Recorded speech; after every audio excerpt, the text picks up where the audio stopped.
Alright, I will start now. So we're doing critical mode, which was exclusive to FM.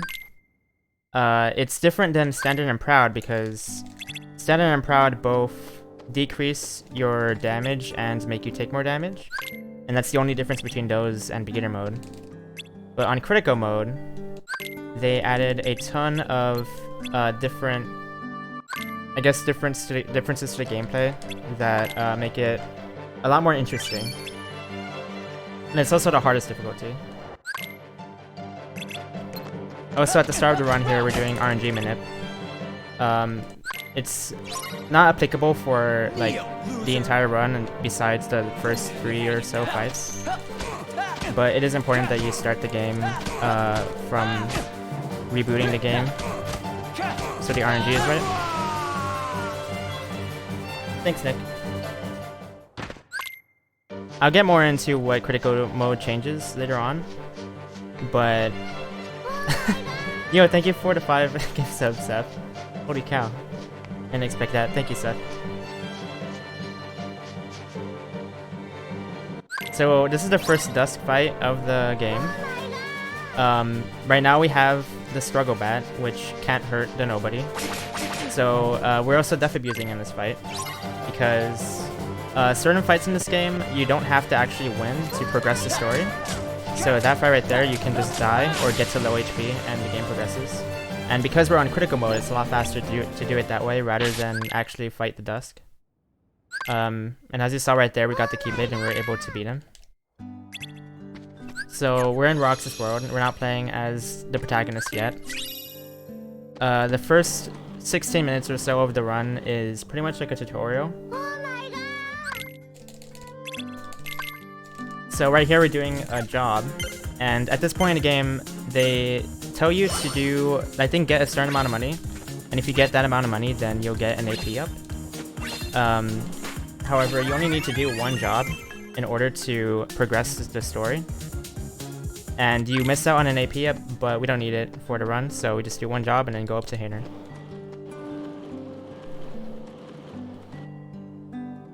Oh yeah, you got the Stimulus package.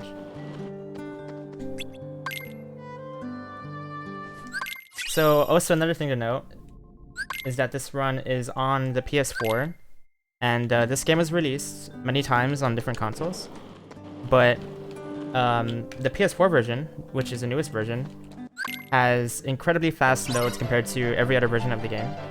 So the loads are nearly instant, which means that I have to talk pretty fast to keep up with it. So on this Dusk, even though I'm not damaging it, I can hit it still, and each hit still counts towards the hit counter, which I need to reach 10 in order to progress the story there, to end the fight. So right here we have our first, I guess, mob fight is what I call it. Dusks are the main enemy of Roxas World. They're pretty easy to take care of. They have an RC that is reversal, which I'll be using later on in the game. RCs in this game are pretty prominent. I use them, well, they give them to you for many bosses and different enemies in the game. So right here I'm going to be equipping all of the abilities that are exclusive to critical mode. One of the differences in critical mode compared to every other difficulty is that you get like a lot of abilities. I don't know how many there are, but you get a lot of abilities extra, and you get a lot of AP as well. You get so much AP that you don't even fill it all up with all the abilities you get. So that's why we don't need to grab any AP boosts in this run. And now we're heading into our first boss fight, Twilight Thorn.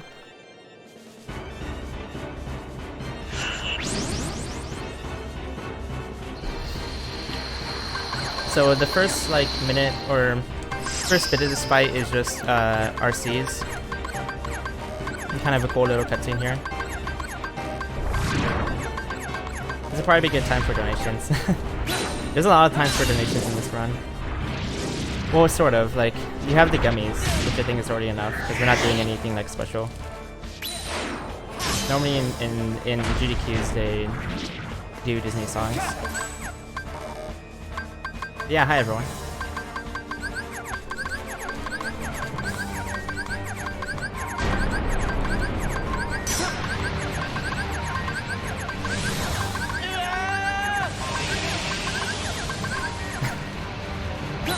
So right here, I'm gonna be trying to do 4 air combos on Twilight Thorn as he's stunned on the ground. You have a limited amount of time to get him right here, and the maximum damage you can do is 4 air combos. You can do another hit in, but you can get another hit in, but it's pretty tight. Got it right there, cool. Now we're gonna walk back here, and we're gonna combo him as he's coming over.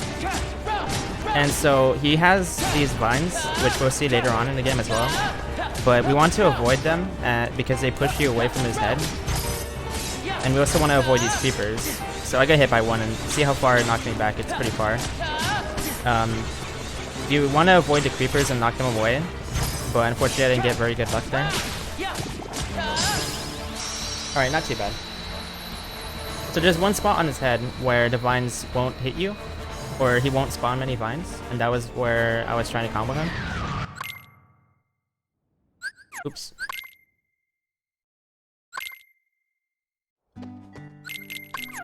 Quick menu to equip guard, which we'll need later on in the road. And now these are the struggle fights. In order to progress these, you need to grab all of the struggle orbs from the opponent, which is Hainer right now. And so in critical mode, because we have extra abilities, 2 of them are draw, and those help you pick up the struggle orbs a lot easier than if we didn't have them. So this is actually a lot faster to do on crit compared to any other difficulty. We pretty much just get Hainer to a corner and wail on him. Now the VV strat is a little bit more precise and specific. I'm going to be doing 2 hits here, and then a full combo, and force him to retaliate. Dodge the attack, and then wail on him some more. And pretty much what I'm doing with this strat is trying to use aerial recovery, which is one of the abilities we got, to attack him before he runs away. Because if VV gets away from you, then it's very hard to recover the fight. It's really hard to stagger him again and get the orbs out. So right there, I did my first reversal. You want to try to maximize the damage you do by hitting more than 1 desk at a time. But the upside down walk you saw that guy do is pretty bad because they're invincible for the start of that animation. And they have a lot of hitboxes when they're doing the walk. So you don't want them to ever do it. Now for the Axel fight, I'm going to be doing specific combos here. It looks like I'm just spamming air combos, but there is a few technical things that I'm doing in that fight. Like, you need to combo fast enough so that the first 2 hits don't stagger him and make him attack sooner. He has a strong attack he can do that waste some time. And now for Setzer, we can actually lose this struggle fight, and we get accessory card the medal, and that gives you +1 strength, which makes a huge difference for the rest of this world. So what we do is just attack him and then get hit by him and repeat that until we die. If you win that fight, you get the champion belt, which gives you some armor, but we don't need armor in the run. Strength is actually like the most important stat, I would say, for the speedrun. Because even every 1 strength makes a big difference. And so we're grabbing the skateboards there to speed up the movement. We don't really have any movement options aside from the skateboards at this point. Right there I was equipping the medal for the next fight coming up. So right here we got ball wall, and the balls are gonna fly towards us when we get hit. We get launched in the air, but they always come out in the same pattern every time, so we know exactly how to get there without getting hit.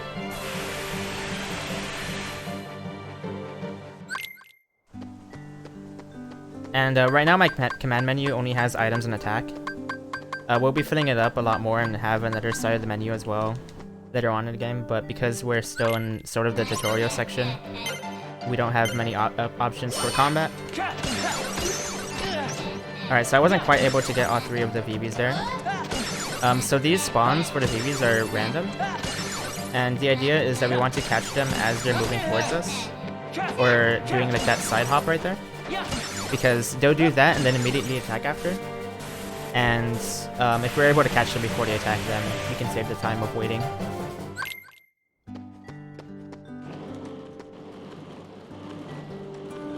And now we're heading into Shadow Roxas, and this is where the metal makes a difference. So on most fights in this game, you want to do air combos because they're faster than ground combos, at least in Roxas section. And air combos are actually really hard to do as Roxas. If you try it for yourself, you'll understand how clunky he is.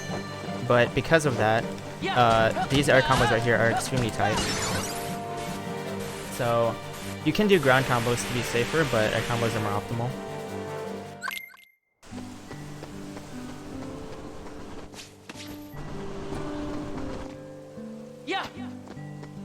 Now we're just gonna head up to a minigame. That not much happens in this minigame, it's just pressing triangle. You can actually just mash triangle and you won't fall off the bag. There's no real penalty to mashing triangle in this game, whenever there's an RC. So, except for a few, but for this minigame there isn't. You can just mash triangle the whole time.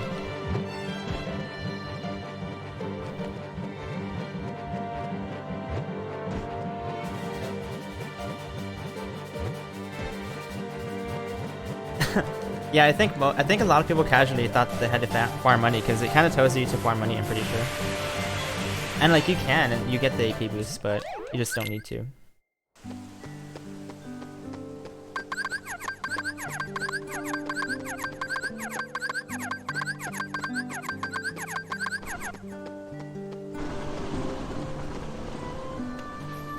So I'm gonna grab this chest right here for a potion.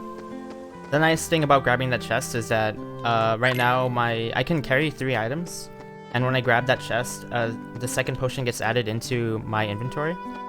And if I were to get potions from, like when my inventory is full, I would have to put it in manually, but because it's not full yet, it goes in there and we don't have to do any menuing.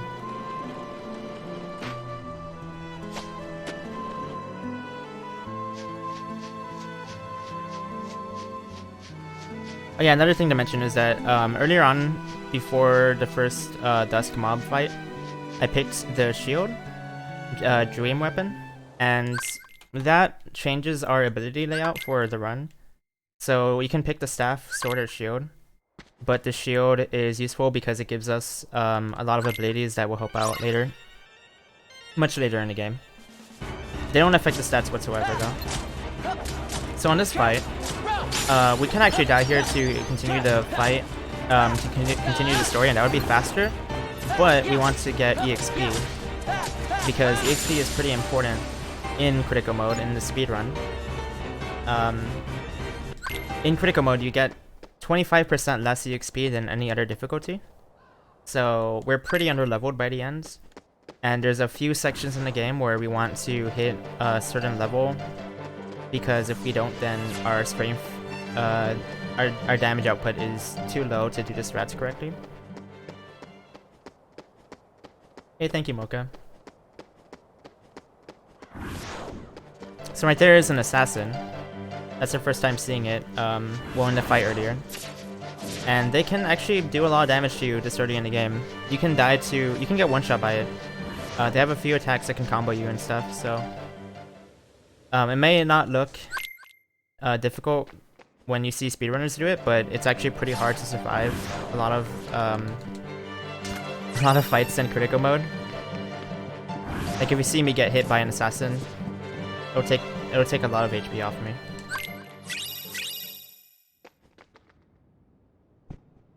Hey, thank you, Nicholas.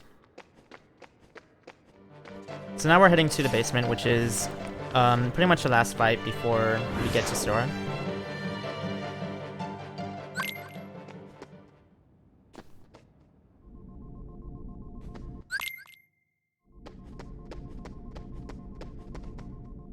So in this fight, there's going to be a lot of dusks, and then there'll be assassins spawning later. So the way that enemy mobs work in this game is it's kind of different. Each mob fight can be different. So for this fight, we need to kill 3 dusks in order to spawn the assassins. However, other fights will require us to kill like an entire wave of enemies before the next wave spawns. So right here, I knew the assassin would spawn after the 3rd dusk, so I went towards him to get him out of the way. My priority is the assassins first, before killing off the last dusk, because not only are they dangerous, but they can go underground, and that wastes time because you have to wait for him to come back up before you can damage it again. So now we have 2 Keyblades, and this is our first time seeing this. You can only play as Roxas with 2 Keyblades right here. And he's pretty OP, especially because we have reaction boost from critical mode. This RC does a lot of damage. It does like almost a full bar. And so just do 1 and then a full combo and he's done.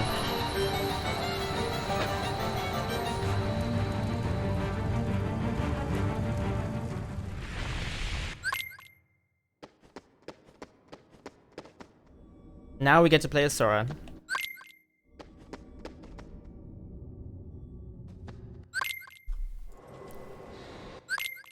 So here's our first sort of big menu in the game.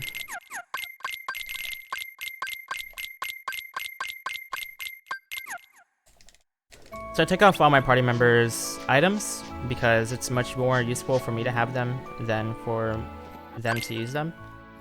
And I also changed their customize, so there's two different customize options that we're going to be using in the run.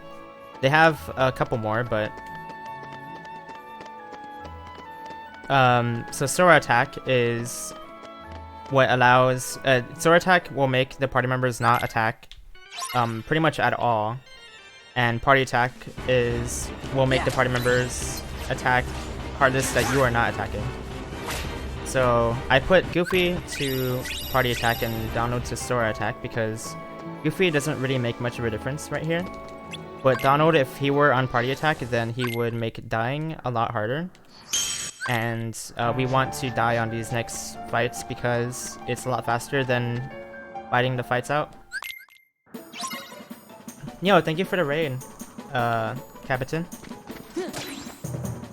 And congrats on the PB, that's sick. Thank you, dude. I'm just doing a commentary run as practice for CRDQ right now. So we picked up our first chest right there, I think. Or at least our first ether. We're going to be picking up ethers a lot along the run. They're super useful in this game, and we're also going to be buying them. They're the most useful item in the run, for sure. There was actually a lot more in the original game, but on FM they kind of nerfed the amount that there are. So these are shadows, and they're really annoying for speedrunning because they can go underground, and they do it pretty much like there's a 50-50 shot they'll just go underground and not do anything. So we have to wait for them to come back up before we can attack them.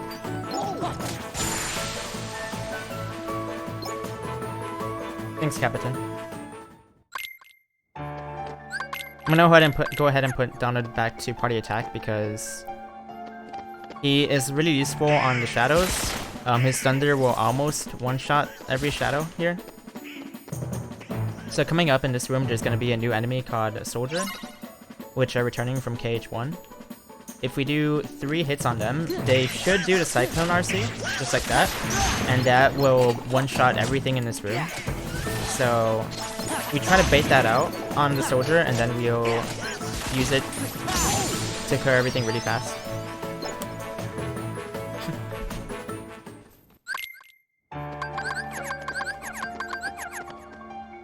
Now we're just gonna head up here to Murden.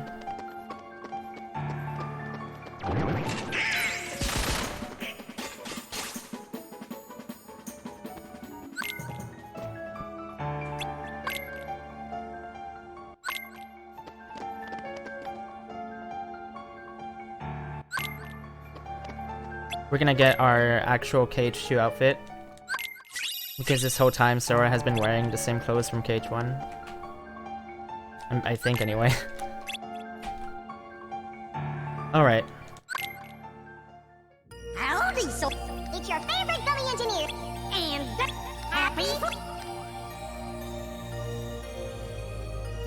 Only that's dumb.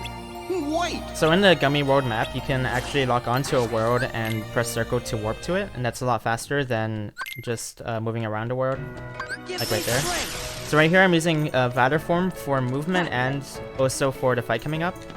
But Vader form has much faster movement, so it's kind of like running in this form. And that's the only better movement option we have so far, so we're gonna use it for this fight as well. I'm gonna do a reversal and then do two finishers. The finishers do a lot more damage and are a lot more AoE than regular hits. And I knew that assassin was gonna spawn in the middle after 2 Dusks were dead. And I went for him first because he can really mess up the fight there. So I'm gonna hit the soldiers there just so that they die here. If Donald can get them, there we go. Another thing to mention is that Vader form actually levels up.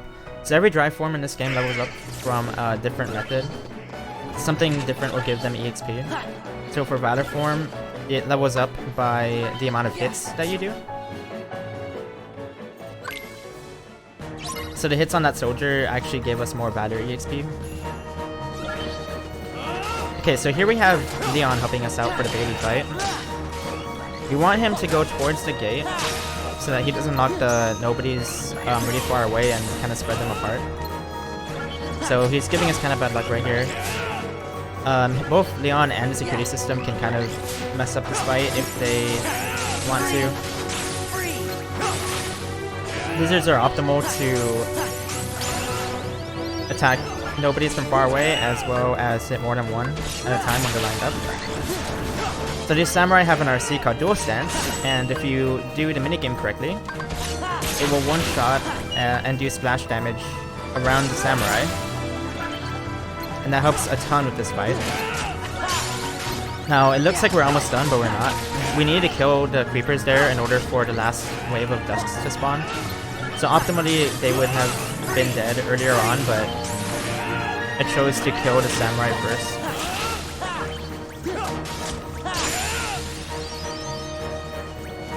Not too bad.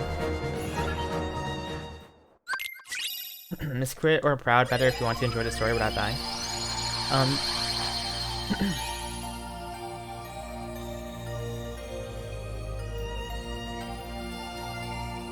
I would say crit isn't that bad if you're leveling up. Alright, so here's our first gummy mission of the game. Each gummy mission is about 3 minutes of auto-scrolling. So we can't speed up these gummies at all in this game.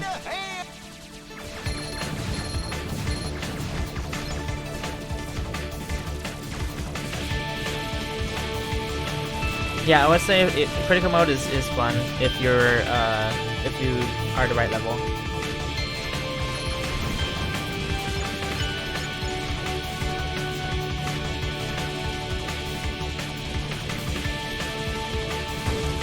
And if you're not, then you can just look up a way to level grind, and that level grinding in this game doesn't take that long. Like, at least to be strong enough to fight, to like progress the story, and beat the game.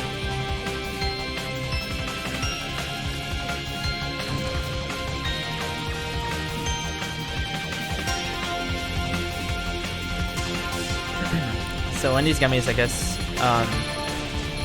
this would be the best time to read donations.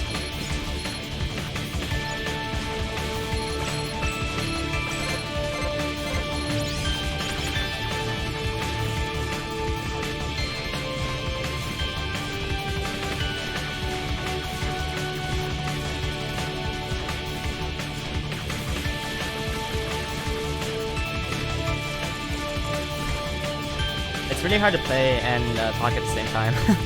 Like when I'm actually running, I'm probably gonna be leaving a lot of it to Spike and Hobbs because I need to like concentrate more, but I'll try to throw in everything that they don't quite understand because I'm sure there's a few strats that they haven't seen.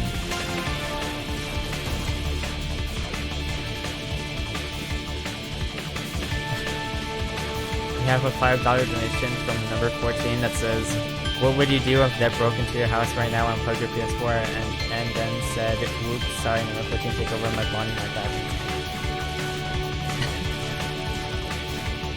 Hey, nuts.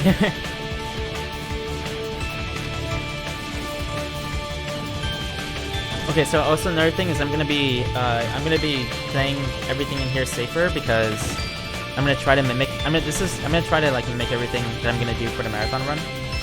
So I'm gonna be grabbing more ethers and I'm gonna be grabbing armor. I wasn't sure if I would grab all the armor because I'm really confident that I can do the game without armor, but I just want to play it as safe as possible. Can I volume the game down? Okay.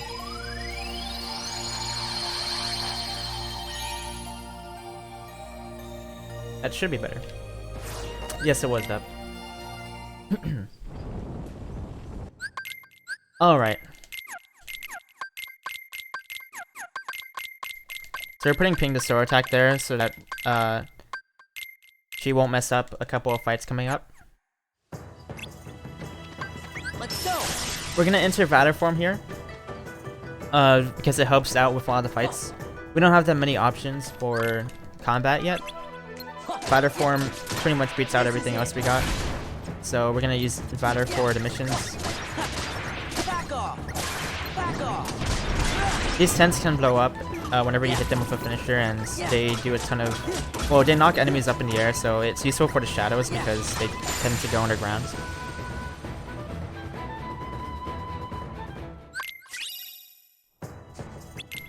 We're gonna be doing the missions in order.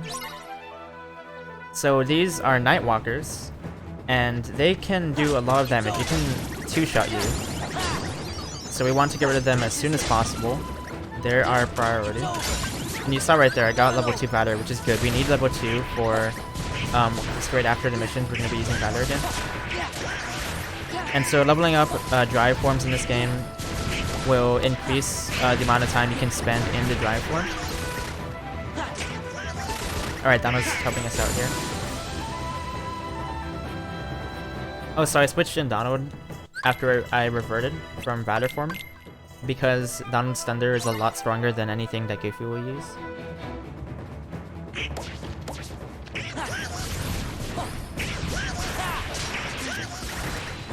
So what I'm doing right here is I'm using a lot of fires to catch the shadows from underground, because when they go underground and come back up, there's a chance to go underground right after.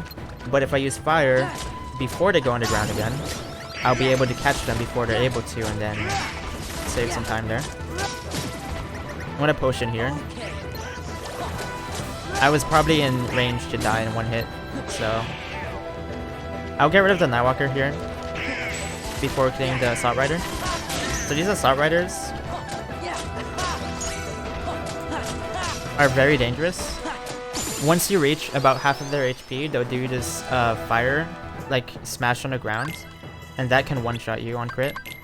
So we want to combo them in a way that will stop them from being able to do that during our combo.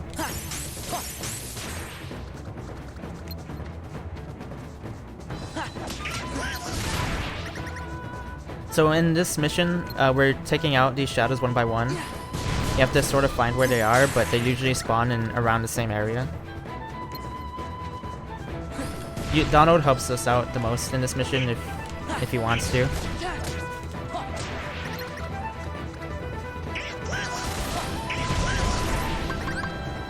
Okay, gonna switch in Goofy right here.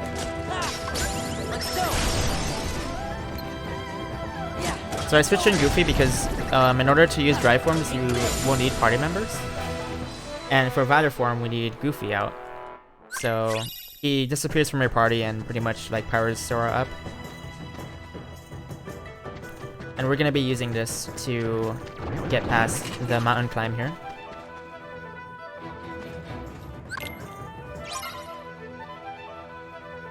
So I'm gonna be doing a thing called target switching. So I locked onto a soldier right there, and I did my first finisher. I did one hit, and then I switched targets, and then did my finisher towards the Nightwalker, so that I kind of hit the soldier with the finisher, and then I also went towards the Nightwalker, and the second finisher was able to take out everything else. So that's how much damage Nightwalkers do. Not quite a one-shot, but almost.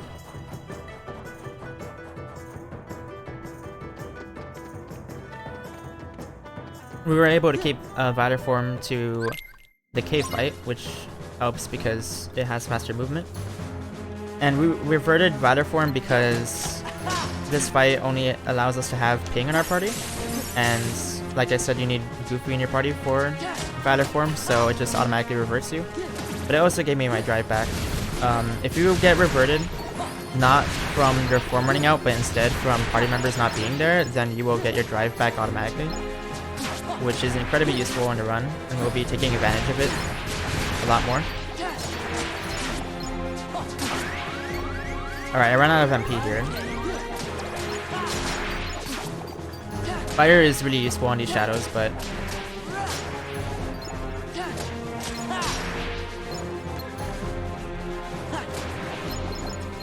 okay, so we're gonna take out these assault riders one by one.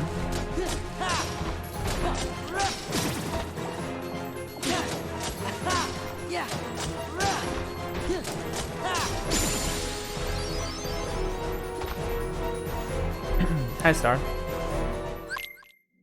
Give me strength. Now this Vital Form right here is just for movement purposes.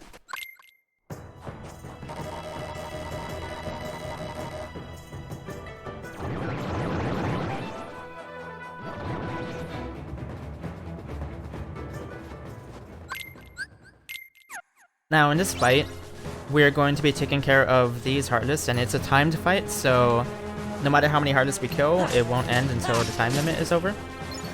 And what we're going to be doing in this fight is getting as much EXP as possible, because we want to hit level 10 before Shan Yu. So right there I hit level 9, I have a lot of EXP to get. As well as we want to get money, and we can get those from the boat towers, which will spawn at about 30 seconds in the fight. These RCs from the rapid thrusters, they do a lot of damage. They almost kill the boat towers in one hit. So we want to get as many of them as possible, but unfortunately there's no way to get it consistently, so we just have to hope that we get a lot of RCs from the rapid thrusters.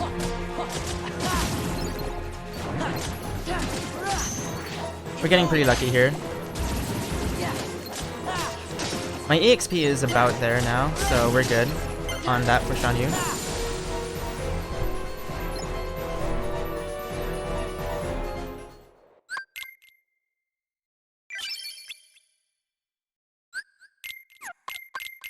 Now we're setting Mulan to party attack because it'll help out with the Shan Yu fight. Also giving myself scan and or giving ourselves combo boost, because combo boost in this game is an ability that makes your finisher do more damage. And that's incredibly useful for the fight coming up.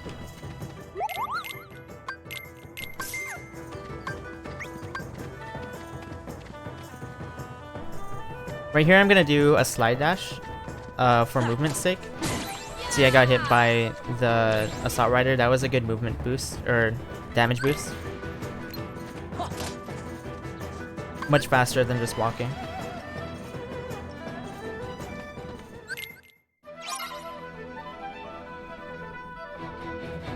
I'll handle this. Right here we're doing our first limit, I believe. We're gonna pray that it kills everything, but it doesn't always. So this guy survived with a bit of HP. Mulan was taking care of him. But that limit will basically shoot out fireballs, and if the bow towers get hit by enough fireballs, then we can finish the fight in it. Or otherwise we'll have to kill them manually. Alright, now we have Shan Yu. So you can get an RC off Shan Yu if you guard him or if you parry him. And so because we're in Vital Form doesn't have a guard option, you have to parry everything. So we parry his attack right there. We get another RC right here, and if you look at his HP bar, it does a ton of damage. Well, we couldn't see it right there because it's level up, but it does about half a bar of HP. So that's the fastest method of getting rid of his HP right here. Now he's going to charge at us. We're gonna parry the attack. Okay, I mistimed it right there. I'll try for it again.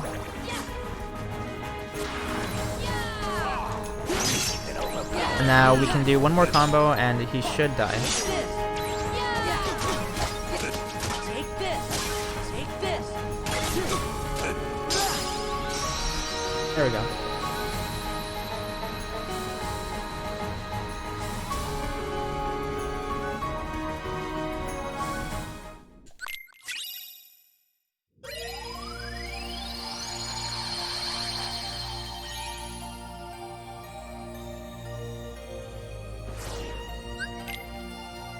Alright. I didn't forget to buy the fire bangle, which is good.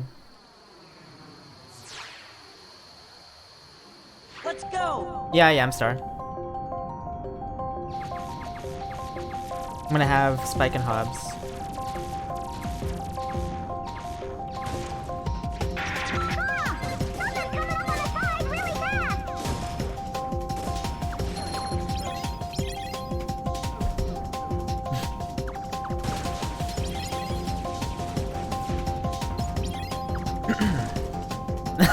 We have $5 from Anonymous.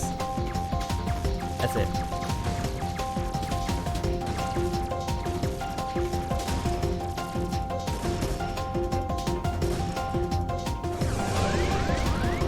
Oh, I'm out here.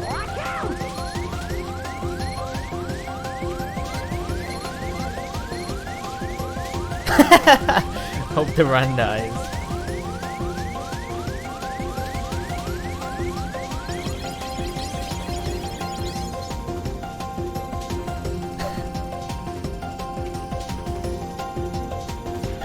I should be able to easily get sub 3 with auto save strats. Like, I just have to hope that I don't die still. If I die to FF fights or 1K with like 3 armor on, that's embarrassing.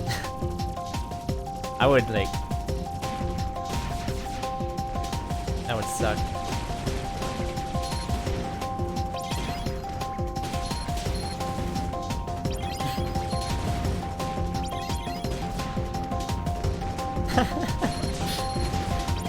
Depp did an impersonation of you, number 14.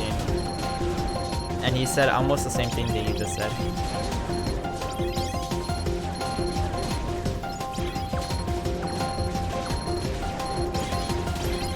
He said it in chat earlier.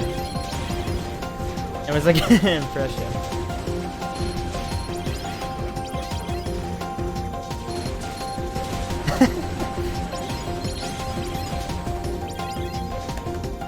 Oh yeah, I guess I should have ran some ads. I'll do it next game. It's fine. Thank you for the 100 bits, Pokemon. Am I nervous? Yeah, I'm nervous. I'm not like nervous right now. Cause like for GDQ, I was like I would get nervous before the like run happens, but I'm not as nervous for this run. But I'm just really want the run to go well.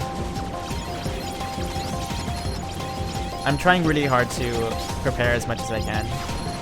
So, like, even if the run is shit, oh, I can't swear. It's fine. Even if the run is bad, I know that I prepared as much as I could, and that's all that is. That's as good as I can do.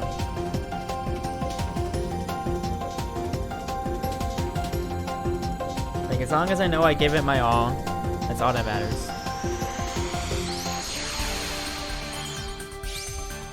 Good going, Sora. Love to.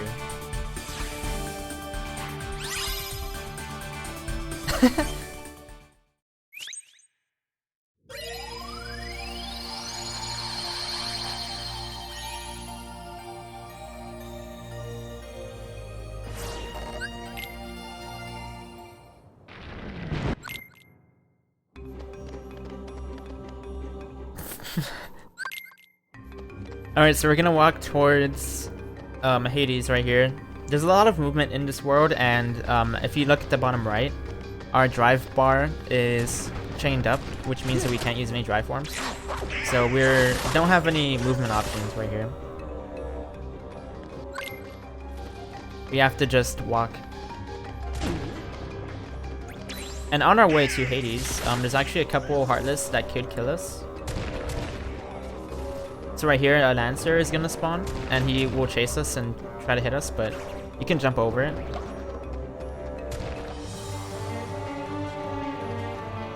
You can also use the Lancers to get damage boosts. So I'm gonna attempt that in this next room.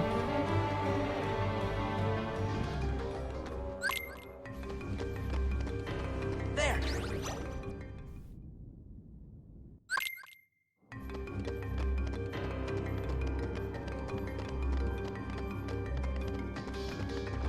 So slide dash here for movement tech.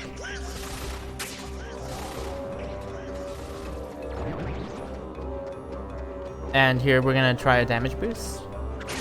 Just like that. Okay. So Hades is like the Dusks earlier where we can't damage him because we're in the underworld. That's it. In order to continue this fight, we have to do a certain amount of hits, and fire does it the fastest.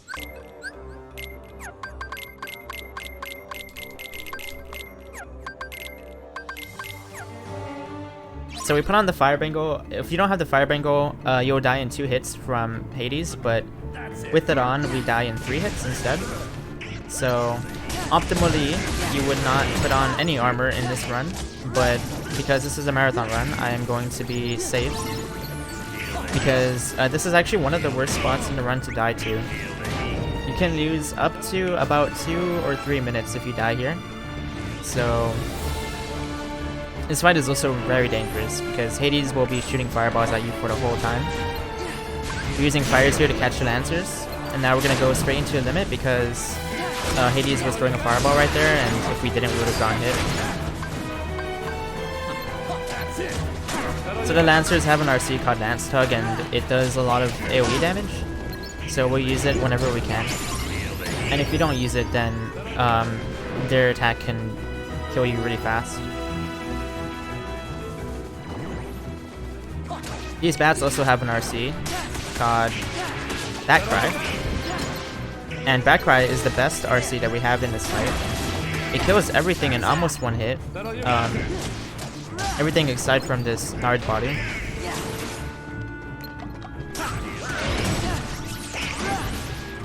So thankfully a bat will spawn in every phase on this last mob. Use it to get rid of the large body and then get rid of the Lancers. We want to focus on the large body. Alright, cool. I don't think I actually took a hit there. I think that was damageless.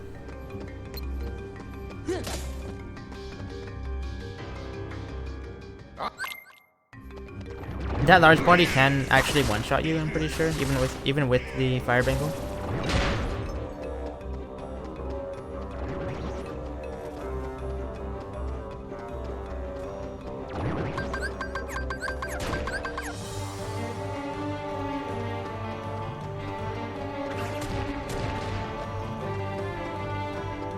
And now in this next fight, we're gonna be fighting Cerberus, and this is a really unique fight because we're gonna be using a strat that we don't use for the rest of the run.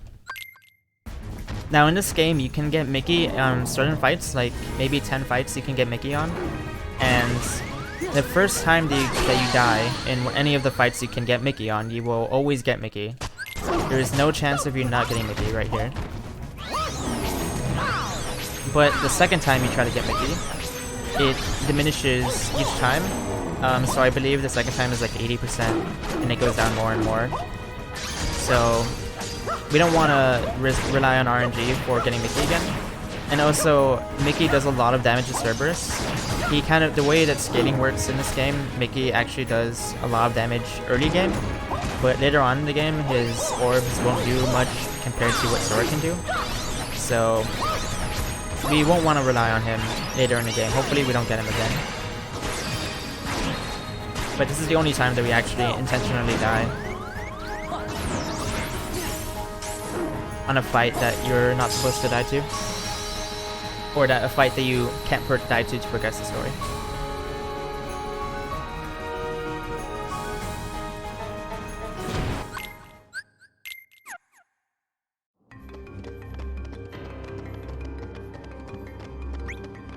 Hey, Chrome.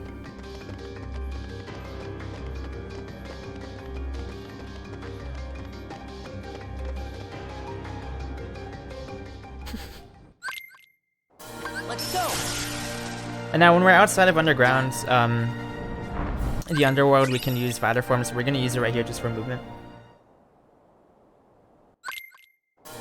We have to do these mini games with the urns, and for the first one we have to do 20, and for the next one we have to do 100. So each of them drops 3 orbs. We need to destroy about 6 of them. No, 7 of them. It's much easier, just like the struggle fights, because we have draw on. So all the orbs come toward us without us having to walk towards them too much. And now this one we need 100, so the strat here is to wait until the giant urn shows up, and that urn will give you 10 points per orb.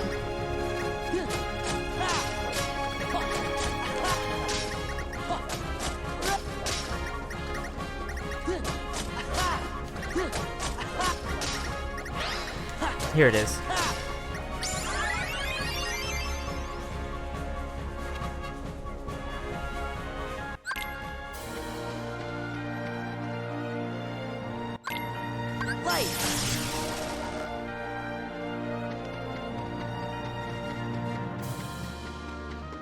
My throat is really dry.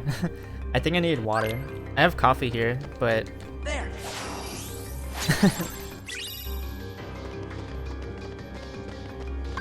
Well, it's not like super dry, but my voice will probably hurt after the run.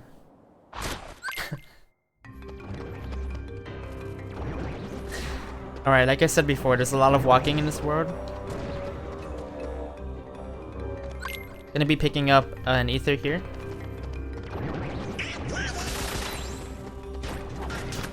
You can pretty much skip every single ether chest in the game. Optimally, yeah, you would, but like I said, because this is a marathon run, I'm playing things a lot safer.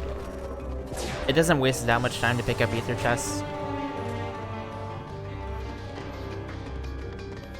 I use Uber Eats, not Postmates.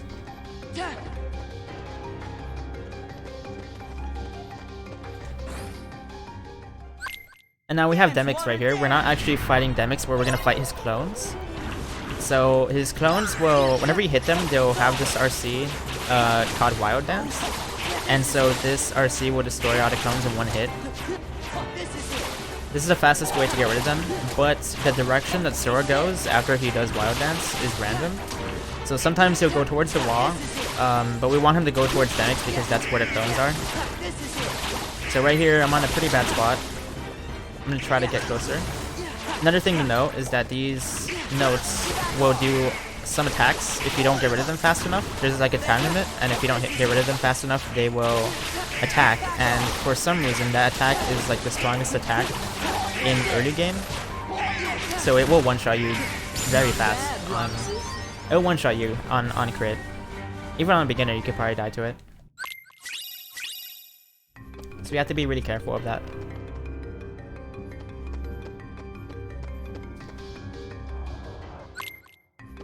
Yeah.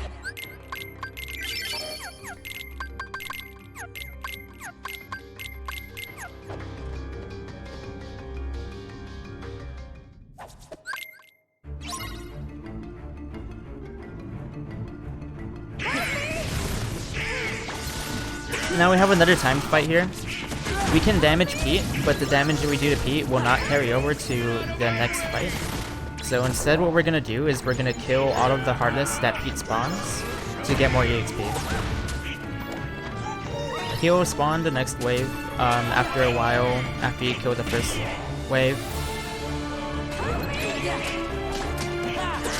So usually you'll be able to kill these soldiers and then that'll be it.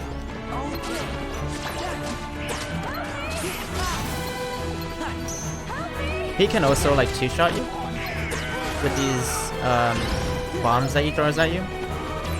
He also throws firecrackers and those also do a lot of damage. So this fight is pretty scary.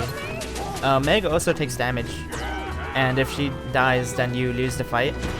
So that's something to keep in mind. But if you kill the Heartless as soon as they spawn, then you don't have to worry about it.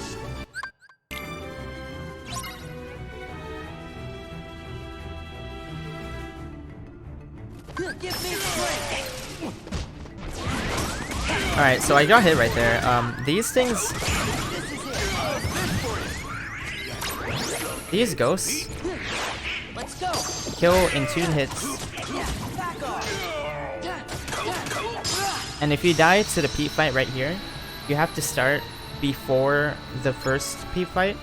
So you lose a lot of time, probably like 2 minutes. That's a super scary fight. Basically, the idea of that fight is that we want to use bat cries on Pete. And kill the ghost with the bat cries as well.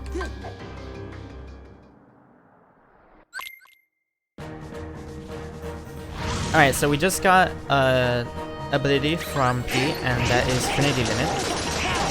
So Trinity Limit has 3 separate attacks, and every attack does a certain amount of hits, depending on how you use it. And the more hits that you get, the more damage that the finisher will do. And it's incredibly useful on Hydra, because the idea for Hydra is that you want to wait until his head... The game wants you to wait until his heads go down, and then he's kind of open for a while, and you can damage him then. But with Trinity Limit, you can move towards... You can like fly towards his heads before he lowers them. And then you can... The finisher will still do damage on him. So we get through the entire fight without waiting at all. And right there we did the earn RC to stun the heads, because if we try to attack them without stunning them, then he'll spawn more. Using Trinity again here, we just so happen to get our MP back right after we kill all 3 heads. And so we're just part as random, the head pattern gives you is random. We want to have, this is the shortest head pattern it can give you. It's not necessarily bad, but it means that we're not going to kill him before we use Trinity again. So we have to use a Mutha here.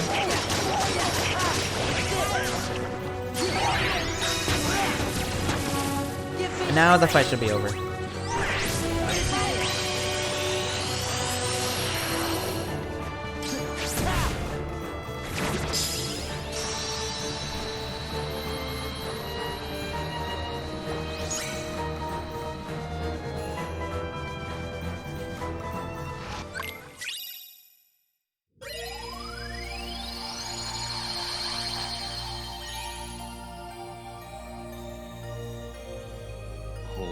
Thanks, Alon. Yup, looks like we're...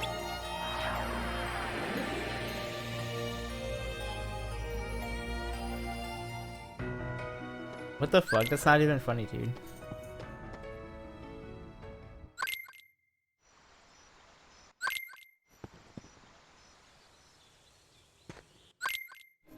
Oh, I can't swear. You made me swear at me. It's your fault.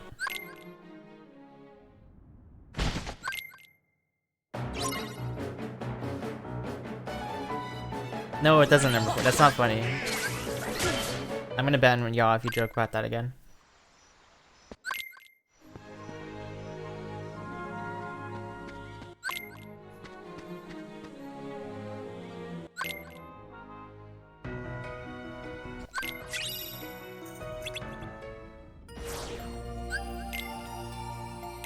So for that fight, we just death abuse. Not much to it. You can end the fight by killing all the hardest, but dying to 1 hit from the Cyclone is much faster.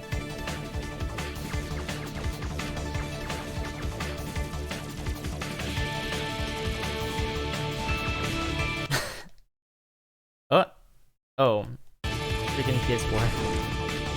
Alright, I'm gonna play that.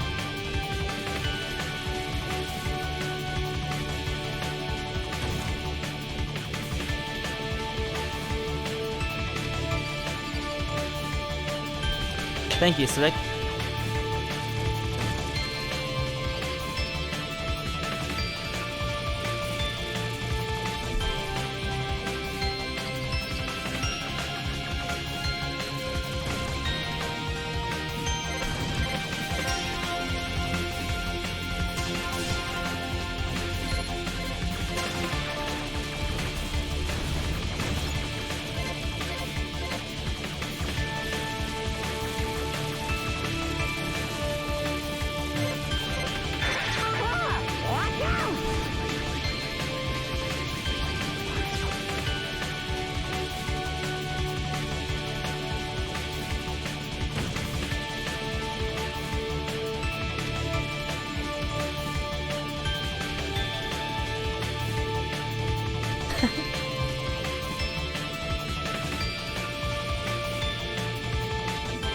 barrel roll. That's not a barrel roll. A barrel roll is when you do like, you can't do it in this game. I'm pretty sure barrel roll is when like if I were to like move the ship in a circle, like backwards. This is like a, I don't know, spinny spin.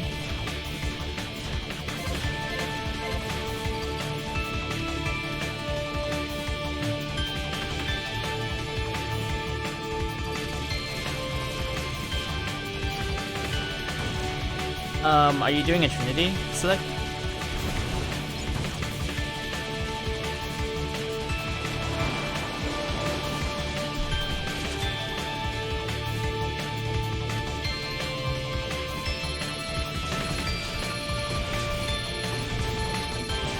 For the first fight, anyway? Okay, I don't know. I'm trying to think of, I guess I just ignored the hardness on that gold, I guess. I don't know. My PB got a 47.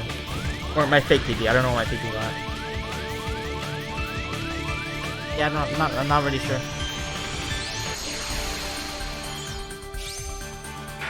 I also summoned Chicken Little before I enter the fight. Some people like do a slide dash and summon Chicken Little, which is a little bit slower.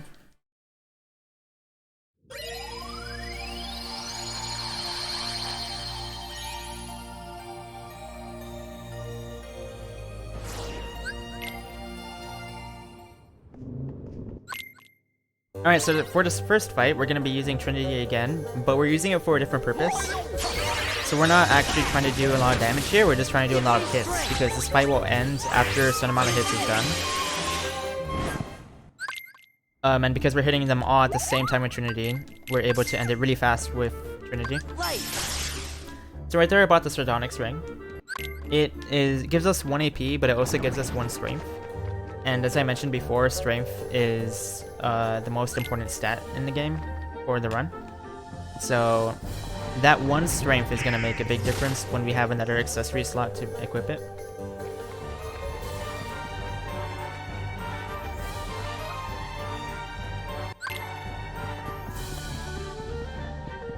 Now this wardrobe, it's 3 cycle no matter what you do. The mashing, you don't have to mash that hard to get 3 cycle.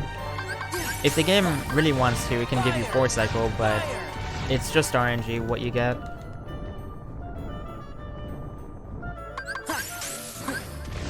Fire! Fire!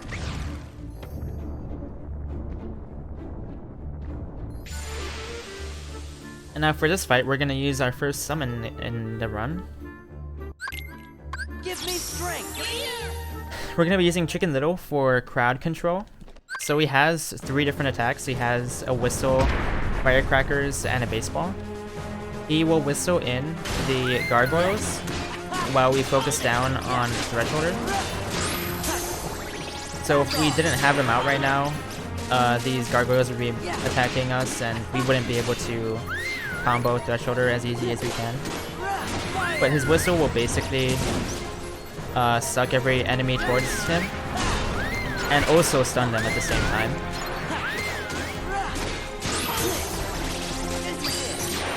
We also want to try to kill the gargoyles there for EXP. I kind of focused on them for a second, so I could get more EXP from it.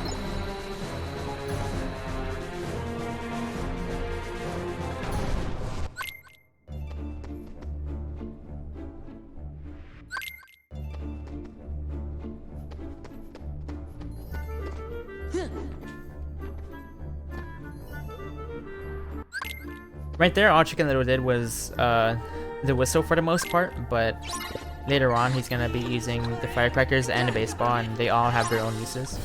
Is this the spot? I think this will do the trick.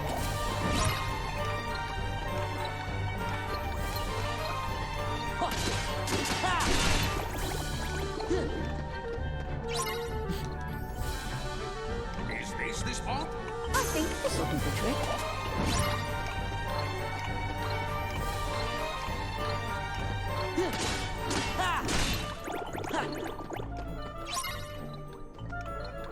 Is this I the spot? think this will do the trick.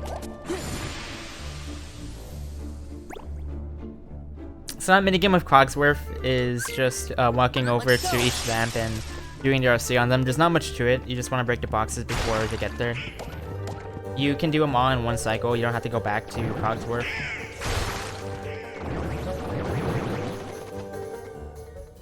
And now right here we have Beast. So Beast actually has this mechanic that I like to call Super Armor. Super Armor is when an enemy will not stagger from any hit you do.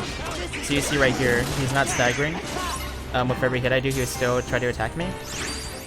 And that's why we have to do the RC with Cogsworth beforehand, because it stuns Beast, and then we are able to stagger him.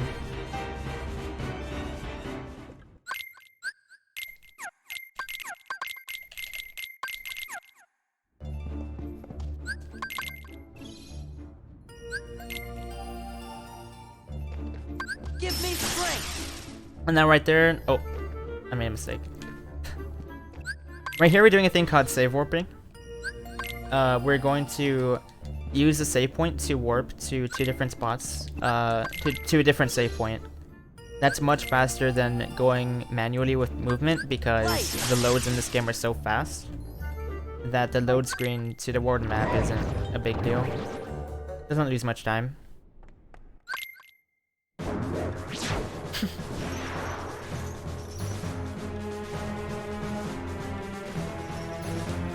Alright, so right here we're gonna be trying to get windowless. And so windowless is where we beat Shadow Stalker here before he goes into the window, so I won't be able to get it here. No. I did one less hit by accident, but we have to wait here now. We still killed him as he came out, so it wasn't a big time loss.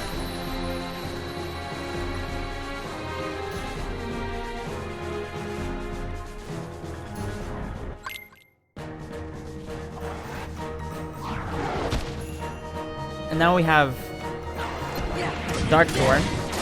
We're gonna be using a little bit more of Valor before it runs out.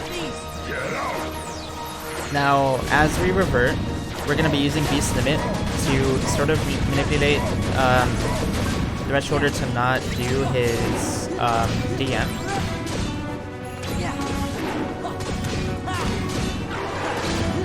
Okay. If you reach a certain amount of HP on Dark Thorn, he will do a lot of attacks in a row, which I call his DM, and you are not able to damage him very easily during that. So we want to use Beast Limit to stagger him and get him past that HP phase, and then we can do combos to kill him before he does anything else that is slow. If I didn't beat him at the very end there, then he would have went onto the Chandelier, and we have to do an RC, we have to do a lot of stuff to beat him, so that fight can go really bad if you don't beat him correctly, if you don't do the strat correctly. Thank you, Ace.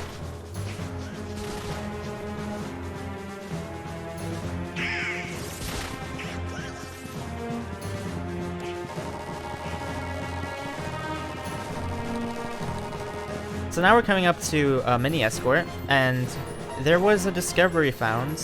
I believe it was around in 2018 at some point, but we can push Mini along this escort instead of doing the RC that the game gives you. So if we get her on the wall right here and then we walk forward, we can just push her. And we don't really slow down when we're pushing her, so it's a lot faster than waiting for her to catch up to you. And that was really good right there. It can be kind of clunky though, because whenever she shoots an orb, she'll move out of that position, so you kind of have to push her back towards the wall and then keep moving forward. This way. So now on the escort mission right here, there are a lot of boat towers, and we want to kill enough of them that we have enough EXP to reach a level in Timeless River in the next world. So as I'm walking towards the throne, I'm going to be using the RC on as many boat towers as I can, so that I reach the EXP that I need. This way. Let's go. This way. Let's go. it's really convenient to level grind here because This way. we don't lose that much time since we're walking towards the throne anyway. This way. But these boat towers can be kind of Let's go. slow at times because the RC will push them away pretty far, and you have to catch up to them. This way. Let's go. This way. Let's go. Probably 2 more now.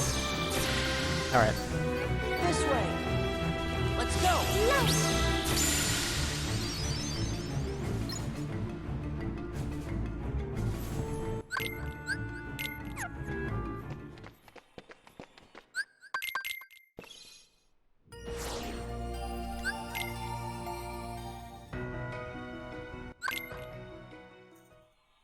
So now we're entering Timeless River, and the audio in this world is like a lot different than the rest of the game because they're trying to go for this like old time aesthetic. Right.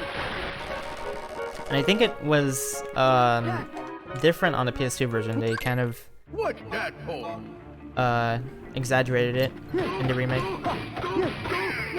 So on P right here, we're gonna try not to do finishes until the very end that beats him, because if we do a finisher earlier, he'll be knocked up in the air and we have to wait for him to stop running around before we can damage him again. Now we're gonna be going into the windows from left to right. So on this window, we're gonna be using Chicken Little to bring them in with the whistle. And now, after 2 fires, he's gonna shoot out firecrackers, and it locks them upwards, so we can't use fire anymore, but we use thunder instead. And that is a perfect combo to get rid of the hammers. Back off. Back off. Take this. And then we go towards the middle, because after a certain amount of time, the platform will start moving, or start like bouncing. And in the air, you have an RC that will kill all of the bombs in 1 hit and kill the hammers in 2 hits. Let's go. So we're gonna be using Chicken Little for most of the windows here, along with fire. You can see how useful it is to have Chicken Little out during these windows.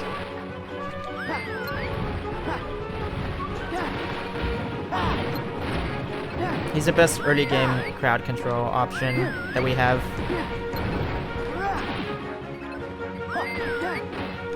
And now I'm out of MP, but I have, I was able to get rid of the last wave with just ground combos. You want to position Chicken Little in a way that you'll make him whistle, because whether he does whistles or firecrackers or a baseball is dependent on his position with you and the enemies. So right here, because I'm next to all the enemies, he firecrackered, and he'll whistle whenever you are far away from the enemies, or I guess whenever he is far away from the enemies.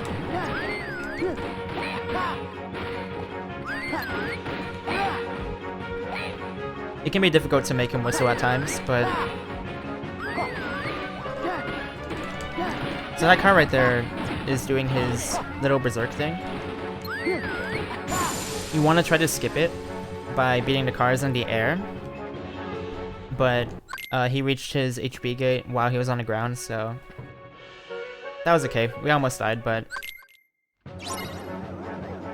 And now for this fight, we're not going to be using Chicken Little. We're going to be using Trinity Limit after we kill the first 2 waves.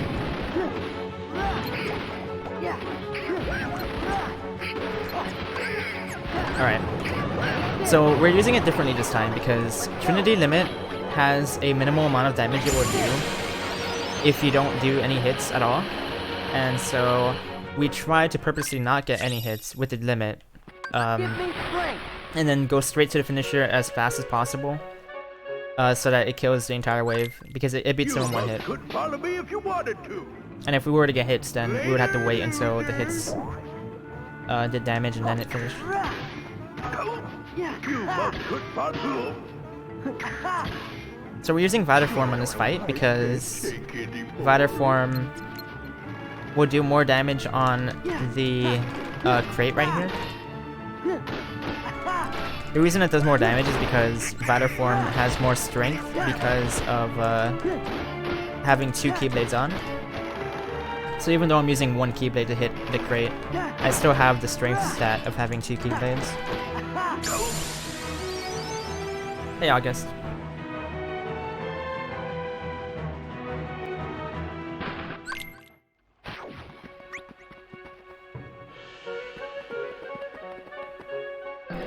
Now we have the final fight with Pete here. We're going to be, we know his revenge value, and so we're going to force him to retaliate in the best possible time for us. We know exactly how many hits we have to do for him to retaliate, and then we are prepared for it, and we'll guard and use counter guard if we need to. So revenge value is a mechanic in this game where you're not able to infinitely combo enemies or bosses, because eventually you'll hit their revenge value and they'll retaliate. And different bosses and enemies have different revenge values. And we're able to manipulate their revenge value in different ways. But we take advantage of it throughout the run on many things.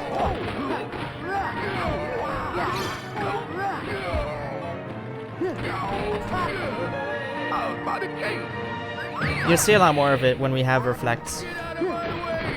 But for this last phase, we do a few hits before he hits the ground, so that we can beat him in 2 RCs right there. Revenge value is based on the amount of hits. The amount of depends on the hit you do.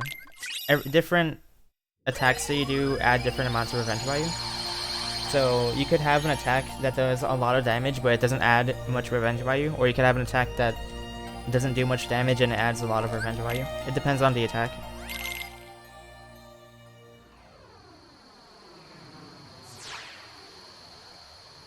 Let's go!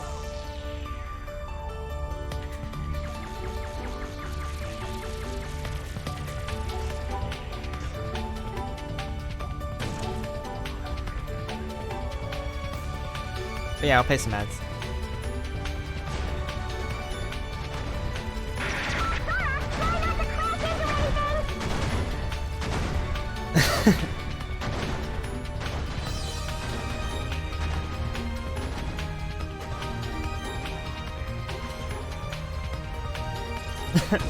Donations.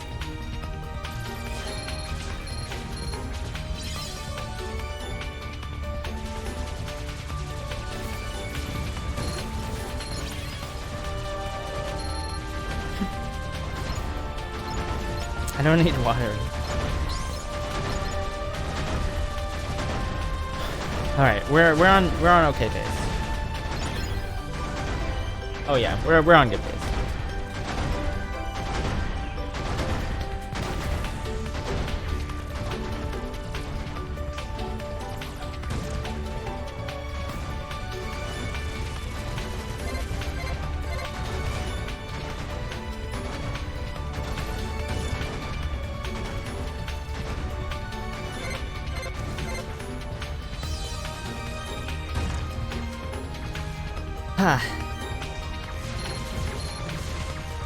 My throat isn't hurting, it's just that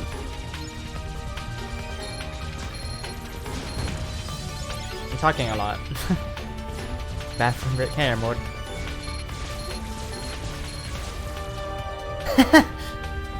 Why'd you put a clown emoji?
I have to remember to buy some drink it. That's the last thing I have to remember. If I don't get it, it won't be a huge deal. But gotta make sure I get that.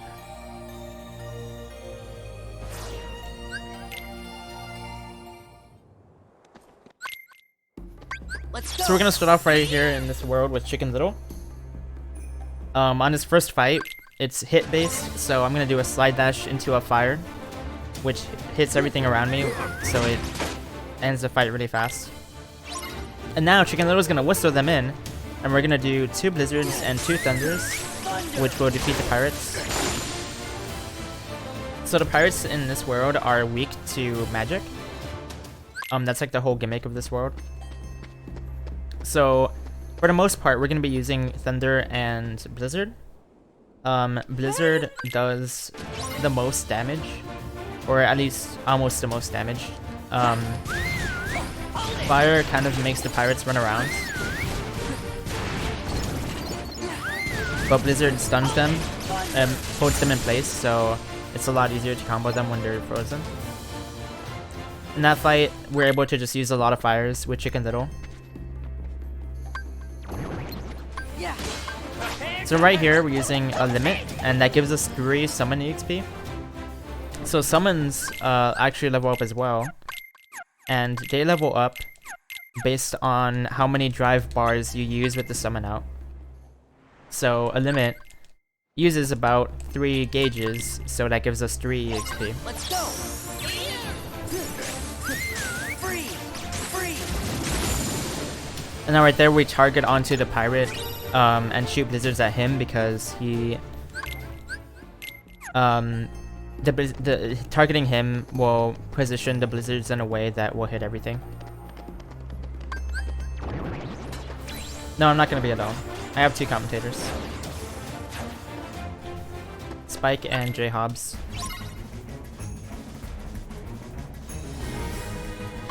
So here's another timed fight. Let's go. I didn't want to get hit right there. It's a pretty scary fight because you can die in 2 hits.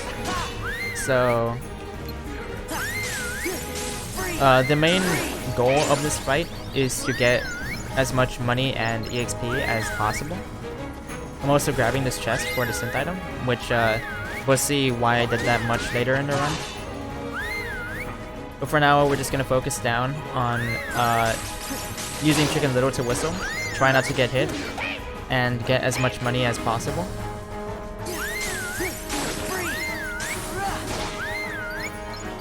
There is an RC you can do with the shots from these pirates,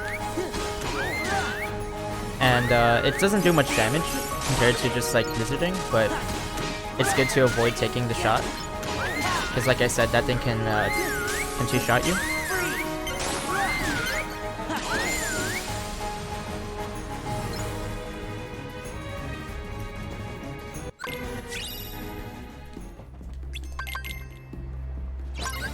So on this ambush right here, every time you try to go to a different area on the boat, on the ship, there will be an ambush. And so this one's pretty fast. You can get rid of it, finish it with Chicken Little out.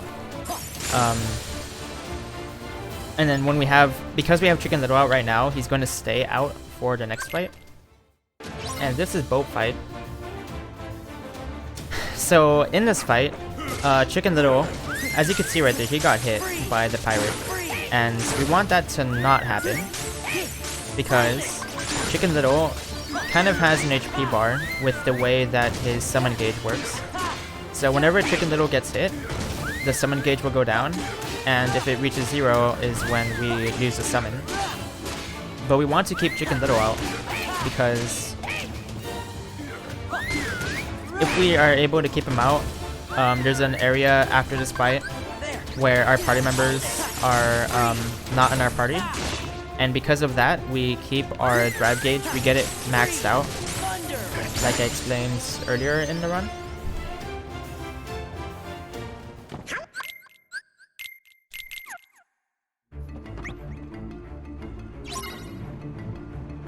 So I put in Goofy into my party.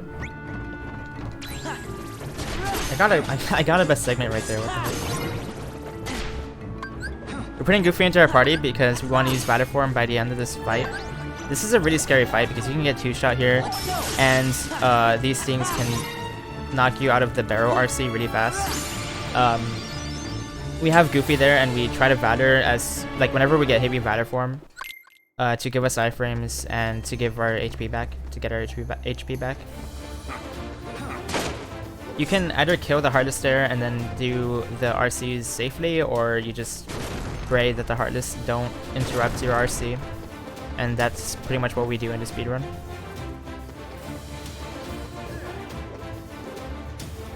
Hey, thank you, Jacob.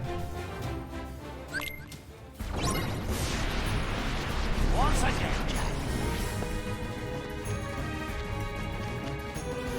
So now this is the Barbossa fight.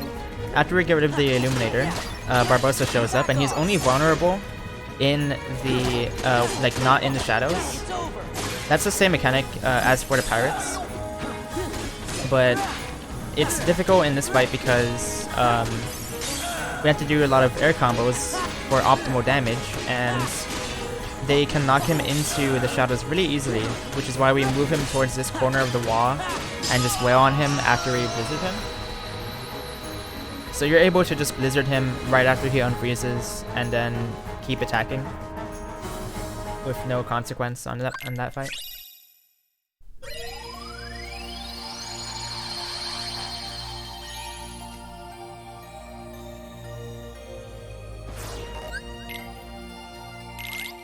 Hang on, what was that boat fight? Oh, I bested by a second. I had a bad menu too. That was like a really bad menu. That's crazy.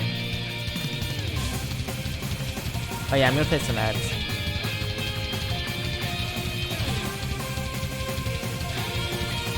Oh, I don't have stream date. Hang on.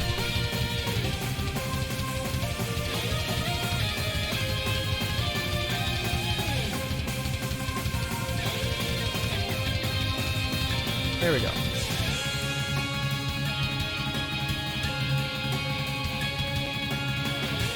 Okay. It won't leave.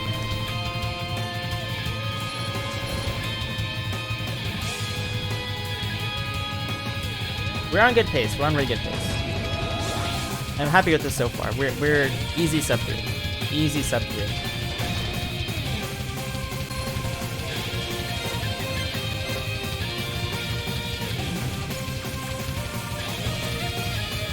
Lurking while lurking, lurking while working. Nice.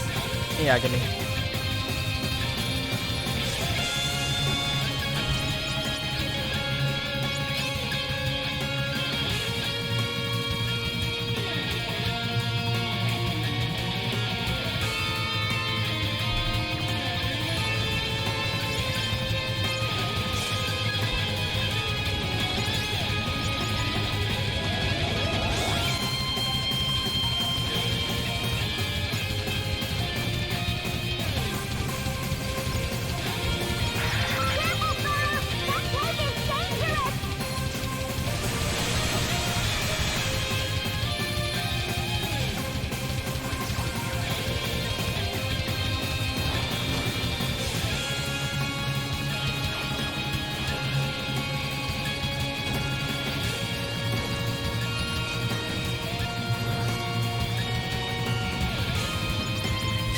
Okay.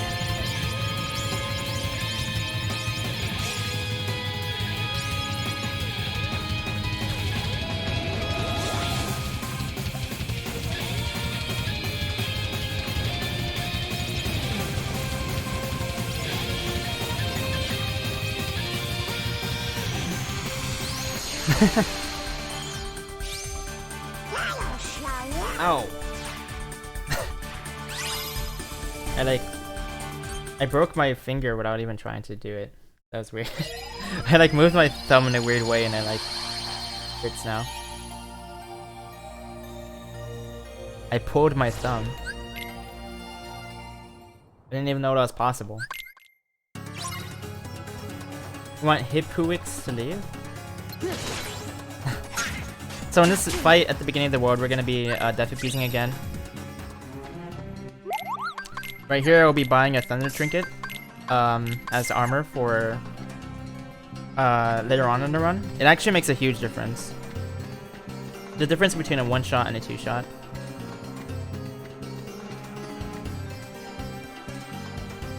Now we have a menu coming up here.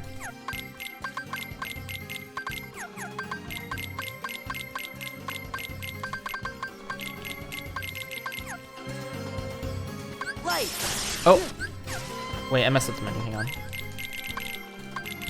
There we go. Now we're using Wisdom Form. And the way that Wisdom Form levels up is the amount of Heartless codes that we get. Each one will give us 1 EXP to Wisdom Form. So it's actually worth it to kill some enemies on our way to the Tiger Head. As we use Wisdom Form for movement. And the reason we want to level up Wisdom Form is because we want to, once we reach level 3 on Wisdom Form, Sora gets the growth ability Quick Run. And that is a much faster movement option than just walking everywhere or using a lot of dry forms. So, right there we hit level 2, that's all we need for now.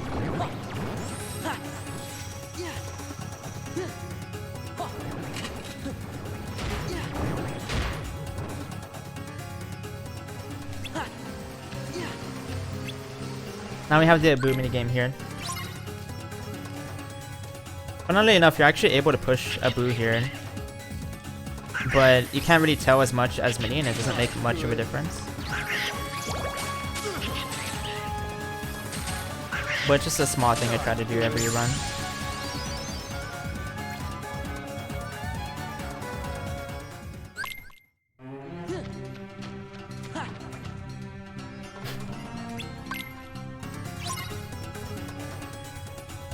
Now that we have Reflect, we're going to be using it. We're going to be using it on this minigame here. So you have 2 minutes to clear 4 platforms. These first 2, we're going to bait out an attack from these enemies, these like small fireball and ice cube enemies. And then Reflect, which does like explosion damage around Sora, and it will one-shot them. So it's a really good method of dealing damage to these guys.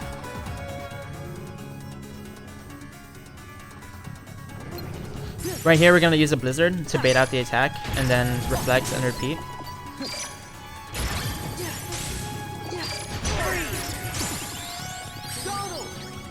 Those things can one-shot you. So we want to be really careful with them. They can also use a Fire Breath, and if you get caught in it, you can die really fast. Now we're going to Reflect and use Trinity Limit to fly us over towards the enemy before Reflect goes off. Because Reflect like follows wherever Sora is. So because we fly towards him with Trinity, the damage isn't dealt until after I get there. And we're able to get that extra damage in to kill him. Now we're using Wisdom Form again here. And we're gonna level up to level 3 in this room. So we're gonna do the same thing as before, where we bait out attacks. And we can tell when they're gonna attack because the ice cubes are jumped really high up right before they attack. When they land is when they attack. And then these fire ones will do a really small hop, so it's a lot harder to tell when they attack, but we still just gotta pay really close attention to it. Now we're switching in Goofy so that we can use the group Trinity Limit. We use Ultima right there. And then Major Drive, and that should be enough to kill all of them. We don't want to use Break. It's a bit too slow. Thanks for the raid, Clark.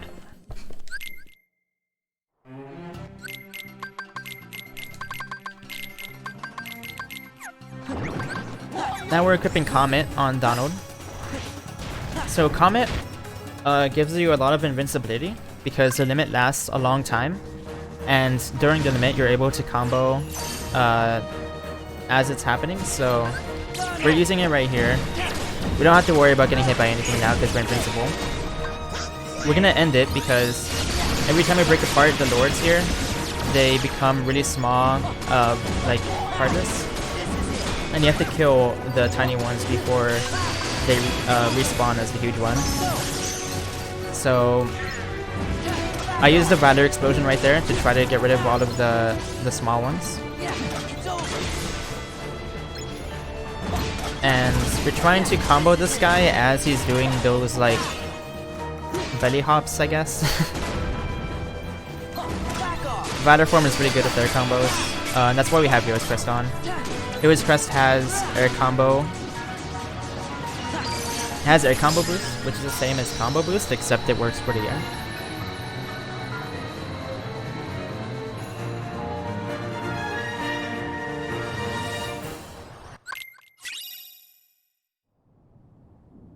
Oh, thank you, Youthat. I am excited.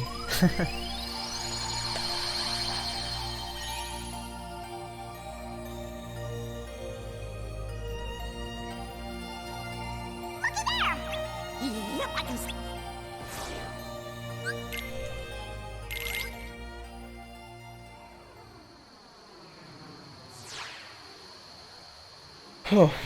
Okay. Ad time.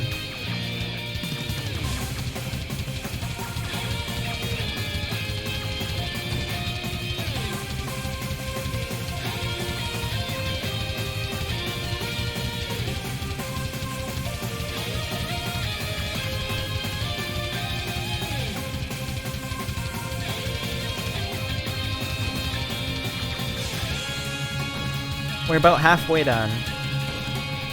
Hooray. We didn't forget the Thundar trinket, which is good. And now I'm just gonna get one more armor, and then we have body armor, and I shouldn't die anywhere. I'm so used to doing everything without armor that, like, even without armor, I shouldn't die. But if I have armor, it should be, like, extra easy. So I'm just really hoping I don't die to the Halabastion.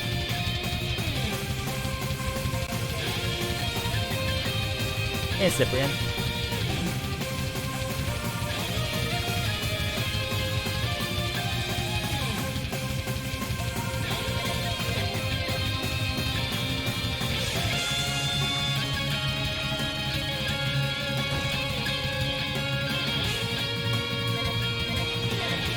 Yeah, I'm gonna armor up.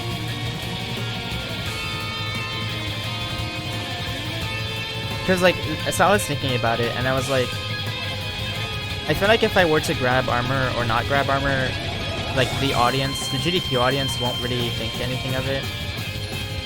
Like, unless I made it a really big deal on purpose and told everyone, like, hey, I'm not getting armor, so, like, I'm gonna die really fast. But, I don't know, it's not really worth it.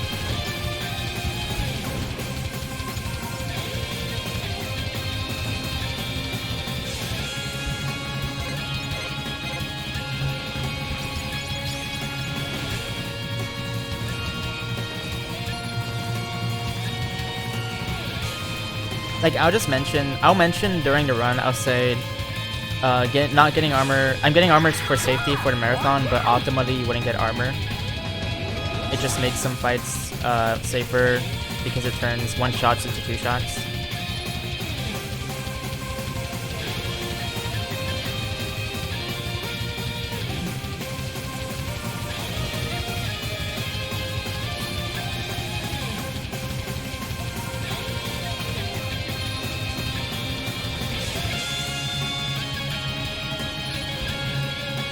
If I can make a tutorial. I have a tutorial for beginner and critical mode on my YouTube channel. They're pretty outdated, but they have a lot of safe strats, if I remember correctly. I have another crit tutorial that I was making as well that went to OOD, but I didn't finish it.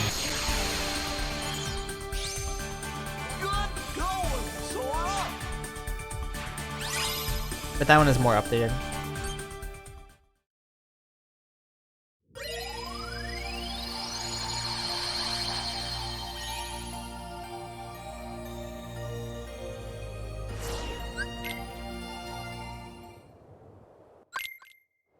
Okay, so now we have quick run.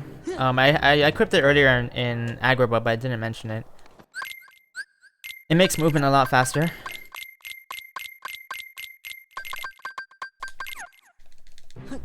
Give me strength. My AP bad? Oh, because we're luckies. Maybe Megan. So for that fight, that's one of the last fights we're gonna definitely use right there. We die really fast in the beginning there, and the reason we summon Genie here is because he does nothing. And if we have party members out, they will try to attack the Heartless and they'll stop us from death abusing really fast. So Genie is just there because he doesn't do anything to the Heartless and we can just die.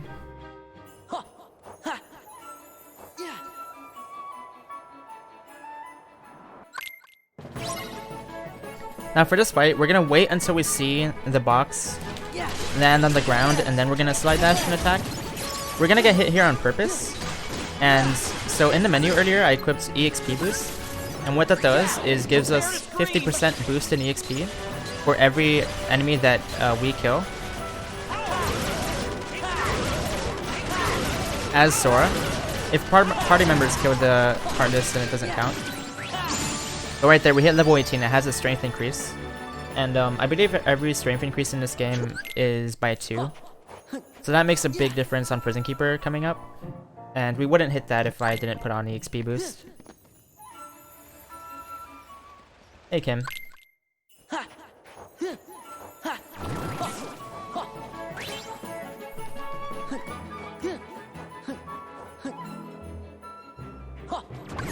Now we're coming up on Prison Keeper. Prison Keeper has a bit of RNG to him, as we'll see. We're also going to make use of the dance call limit that I used in the fight earlier. If you pay attention to the boxes, I pulled them in with dance call, and we're going to use that again to pull in Prison Keeper.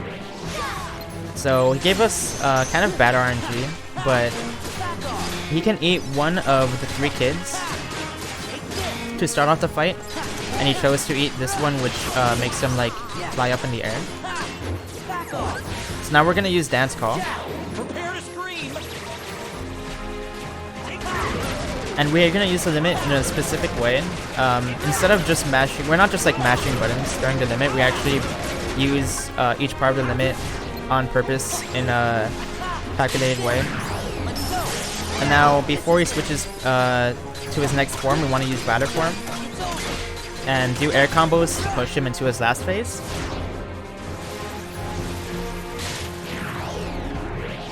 And on his last phase, he eats all of them. And we're going to do a few more air combos with Batter Form before it runs out. Now we're going to do a Reflect into Trinity. And because Trinity gets rid of all of our MP, we go into MP recharge before our reflect damage goes off, and that gives us our drive back faster, because when you're in MP recharge, your drive goes back faster when you do hits.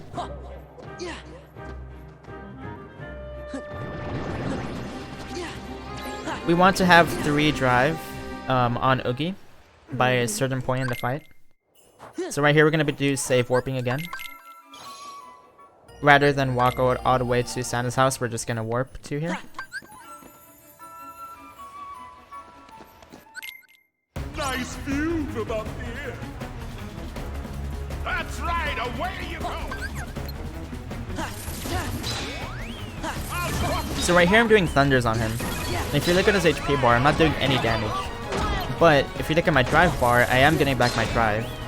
So I'm doing this both to get my drive back from the thunders, and also to enter MP recharge, so that I can reach 3 drive bars when I combo Oogie.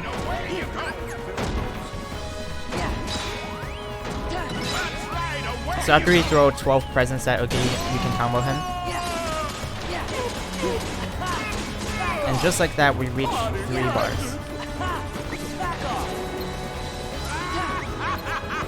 We need 3 so that we can summon Chicken Little on in a second here. So this fist that he throws down can one-shot you. So I like to quick run past it. Now I'm gonna summon Chicken Little before the presents open up, because he brings out 1 of 2 Heartless, and we got lucky. We got the easy ones. You can bring out Emerald Blues, and those can combo you to death like in an instant. So that's why we have Chicken Little out. That's right.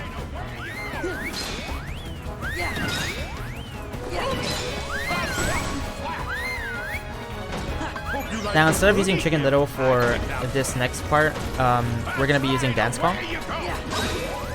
So we got an Emerald Blues right there, but because we're in Dance Call, we can't take any damage. Now we're gonna try to kill Oogie and the Heartless at the same time. Well, not kill Oogie, but bring him to his HP barrier. So the Presence can kill you really fast, or the Emerald Blues can kill you really fast, and a death in this part of the fight will cost you like 2 or 3 minutes. This is like one of the longest deaths you can possibly have in the run. So it's really bad to die here. We don't want to die at all. I want to play it as safe as possible.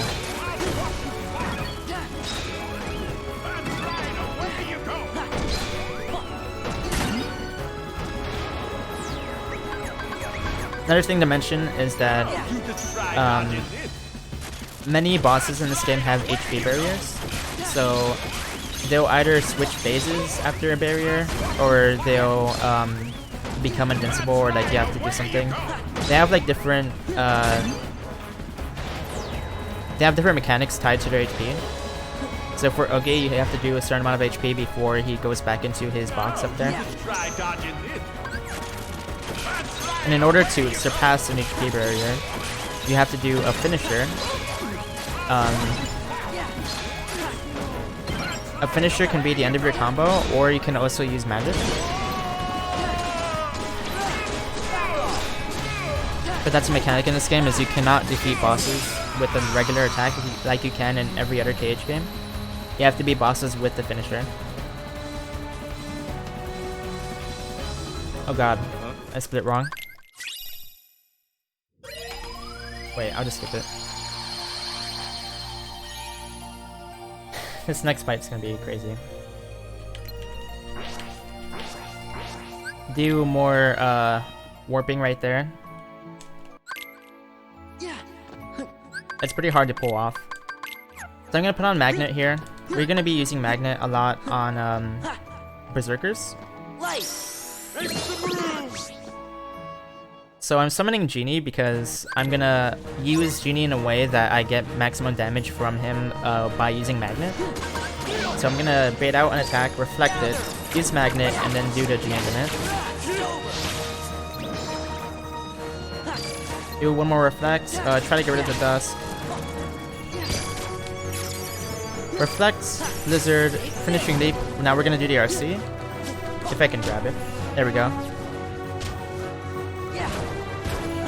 This probably won't kill all the dusks, but okay.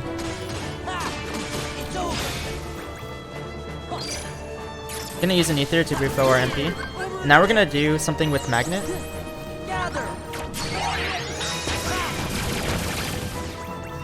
Alright, so because they were in the Magnet when I did Trinity Ultima, they took some damage. See, that guy almost died. I wanted to get more damage out. I might not kill them all with this. Nope. Okay, now the fight's really scary. This might be a death.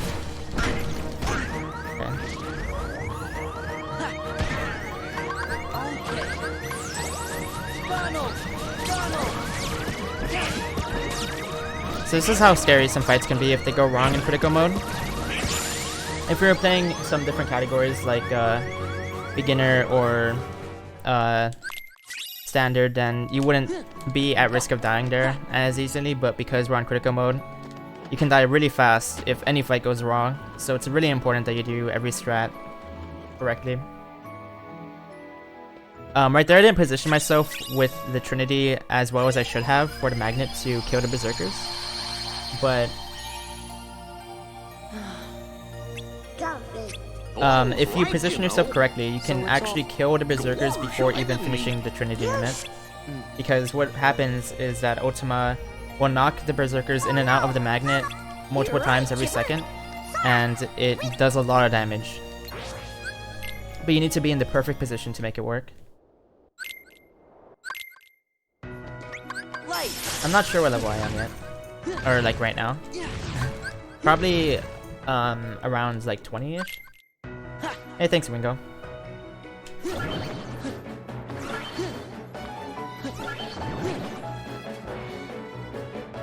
Yo, congrats, Wingo, that's awesome. So right here we're using Wisdom Form for movement. I was throwing together a few fires back there to get optimal movement. Try to go for a ledge grab skip there, but it's pretty hard to get. Another fire right there. There's actually a lot of really small, minute details to the movement in this game. Especially in this segment right here. We do a lot of fires and magic to like optimally move around the map. Wisdom Form has a lot of unique movement opportunities with the magic.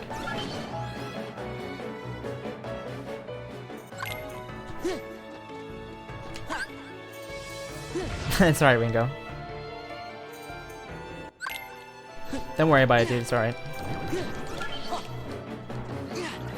Wisdom Form is faster than... The quick run in Wisdom Form is faster than the quick run in base Sora. So that's another big reason why we use Wisdom Form at this point in the game.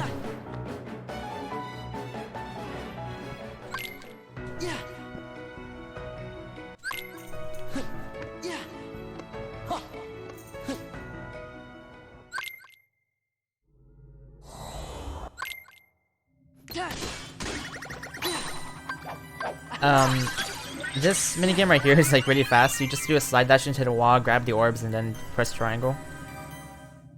We'll be seeing more of those clusters later on. So as with every party member, we're getting rid of all of the party members' items.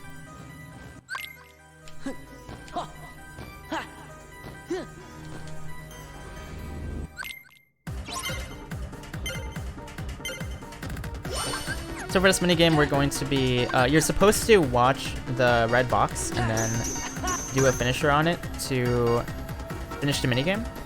But instead of doing a finisher, you can actually just enter a dry form. And because dry form has... The explosion from dry form does like AoE damage. Even if you're not next to the box when you use a dry form, if it's close enough, you'll still finish the minigame. So it's a very easy method of finishing that minigame.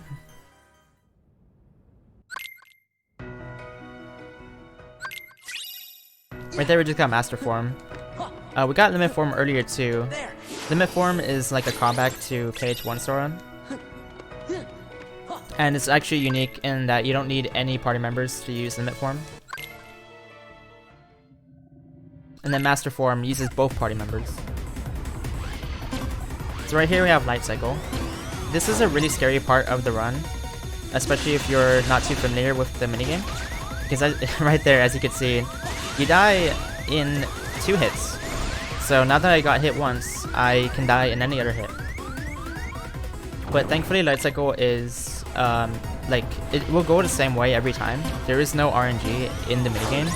So if you know how to deal with it, you won't get hit. But it can still be really scary. The only RNG part is the first fight, which is the one that I got hit in.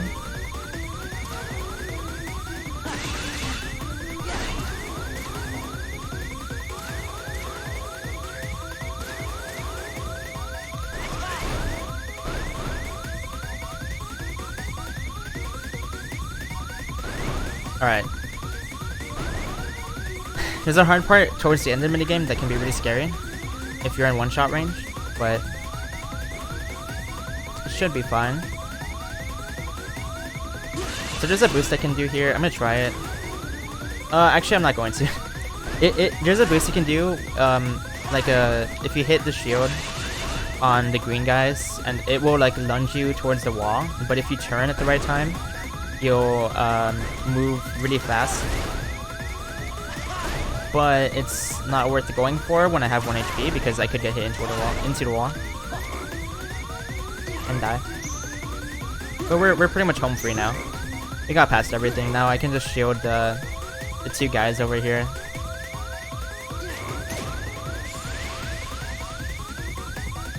You actually never have to fight those Heartless in the run, I'm pretty sure.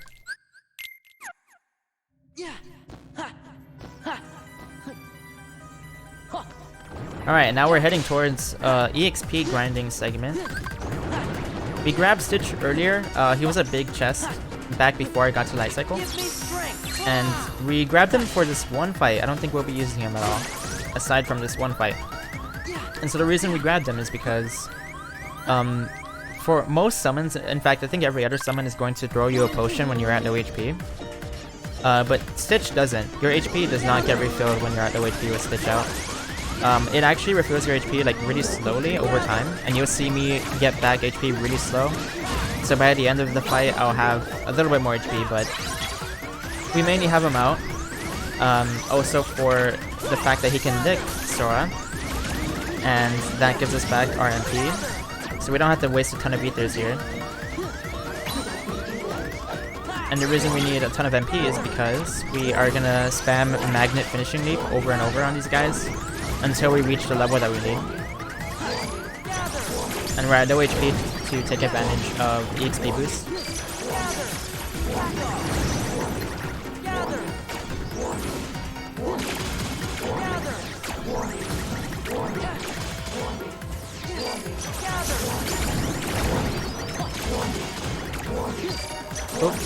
Alright, I ran out of MP there. If you run out of MP, you can use an Ether for safety, because Stitch licking you is complete RNG. He could just not lick you the entire time. Usually it's not that bad. I don't like having to waste Ethers here.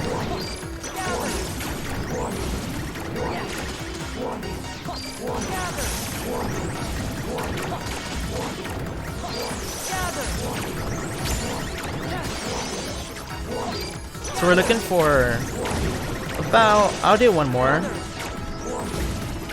There we go, we're good now. We're good on the XP.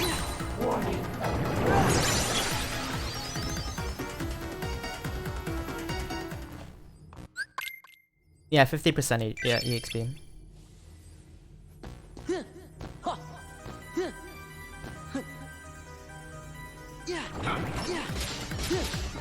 Now we're gonna head towards Hostile Program.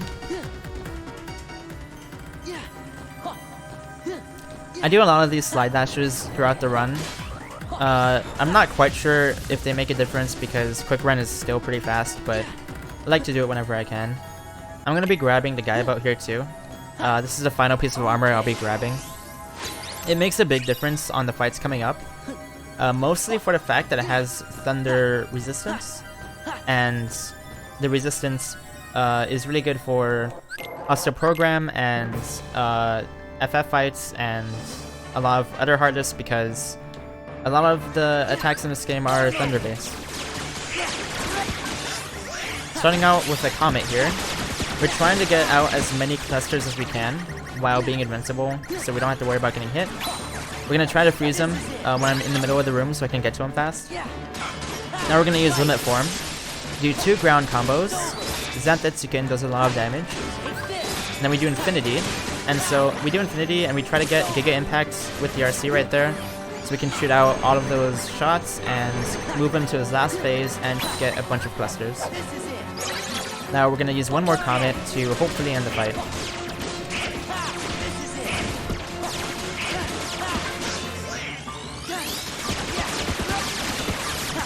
Ooh, okay. I barely got him right there.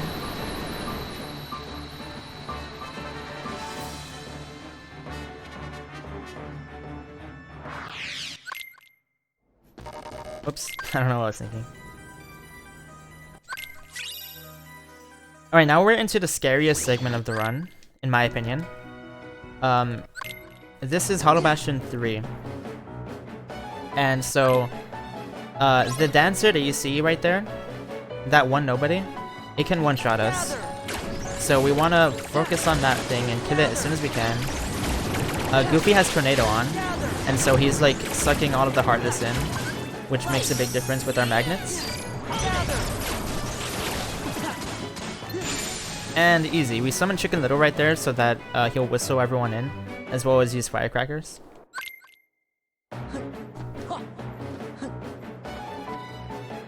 And we also have our drive back in that room afterwards because we summoned him there.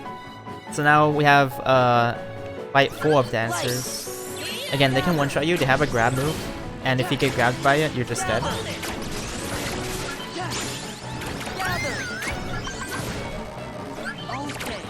So even though we have Magnet to as a good crowd control option, it's still not as good. It's still better to use Chicken Little alongside it because Magnet's reach isn't as far as Chicken Little's whistle. And then at the very ending there, we do fires to hit everyone after we dismiss Chicken Little. And we get our drive back with the fires and the Magnet and Major Drive. So now we're going to be using Trinity again for Demix, but we're using it in a different way this time. When we get to about 30 clones, we're going to use Trinity, and we're going to try to hit Demix with the finisher instead of hitting the clones. So right there, Ultima did a lot of damage, and alright. As long as there's 5 clones left at the end, we can use the finisher on Demix right there. Finishing Leap into Limit Form, full ground combo, and now we're using Ars Arcanum. Purposely not finishing the limit. Gonna Reflect right after because I hit his Revenge Value. And then hit it again and use the ending of Comet. There's a lot of really small details of what I did there. A lot of it is manipulating his Revenge Value to make him retaliate as, like, whenever I want him to.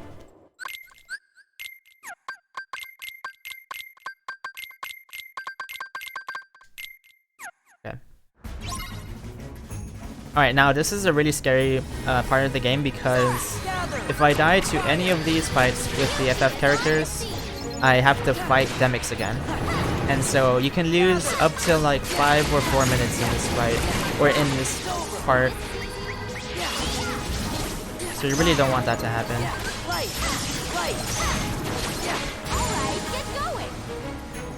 But because I grabbed the Thundara Trinket and the Gaia Bow, I will not get one-shot by some of the hardest here, so that makes a big difference. It shouldn't be as hard. But this is a big run clear spot for critical mode for sure.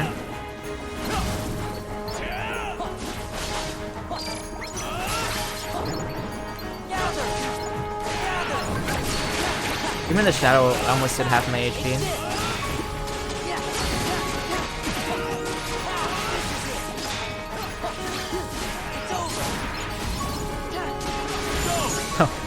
So we equipped a Vicinity Break, and whenever there's Heartless surrounding Sora, he's gonna do that like swipe, and it does damage to everything around him. It's really good for a lot of fights in the game.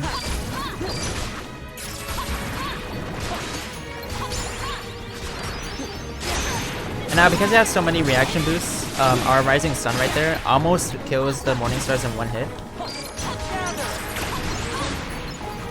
That's one huge advantage in crit, is that we have so many, we do so much damage with the RCs because of reaction boosts. Alright, so now Cloud is gonna do most of the work. Your party members pretty much get stronger as you move on, so Cloud is like the strongest FF character here. We're trying to level up Limit Form to level 2. Because we need the extra drive later on in the run for some fights.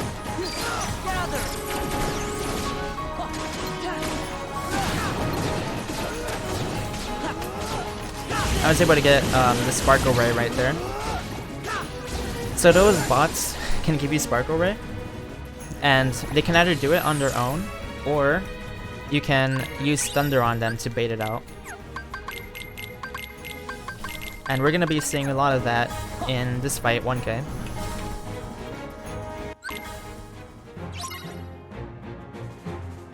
So the fastest way to get rid of the 1000 hardest is by spamming Sparkle Ray. But the scary thing about this fight is that if you get hit by the security bots, they can combo you and you get to 1 HP. Thankfully we have one more because we picked the shield dream weapon. So we can't die to the bots in one hit from a combo, but we can get sent to 1 HP, and that can be really scary.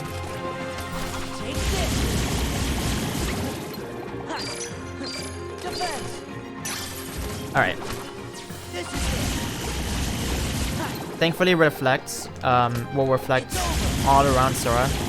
So guard isn't as reliable in this fight because it only guards like the front of Sora, but reflect is 360. So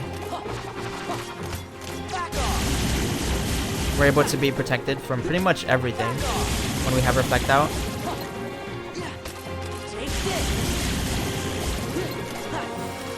So these guys have a long windup and a short windup. See, this guy's doing the long windup. You have to wait until like his animation is over before you can do the sparkle ray.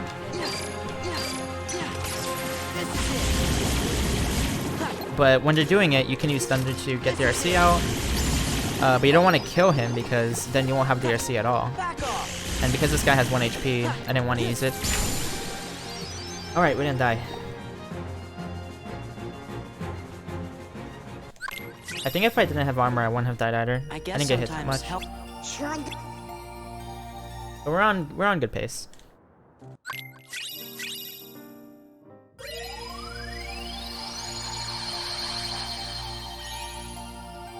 A photo and some ice cream. Riku? You think? Just this feeling Yeah! Hey, what if the heart... But Sora, I think... Oh right, and now the game gets pretty intense at this point because we don't have any more gummy missions to do until the very end. Or at least until all the second visits are over. And so we're going from world to world without any break in between. So if we get good luck here, I can try to do... Okay, no, not good luck. I'm going to be doing Major Drive. So I didn't really explain earlier, but the idea with Major Drive right there is that Trinity doesn't do any damage regularly if you use it on its own, but because they're getting hit in and out of the magnet over and over again, the Trinity, well, the magnet is what's doing all the damage. And then it also gives us more hits on Major Drive because when they get hit in and out, Major Drive gets more hits. So this room is a room where Bokeh vendors can spawn, and there is a room in every other world where Bokeh vendors can spawn. But if we move in and out of this room 3 times over, every other location that they can spawn in will spawn Bokeh vendors. So we call that Bokeh manip. We manipulate the RNG pretty much. And we need them because they give a lot of EXP. And we're trying to hit a certain level before Agrabah.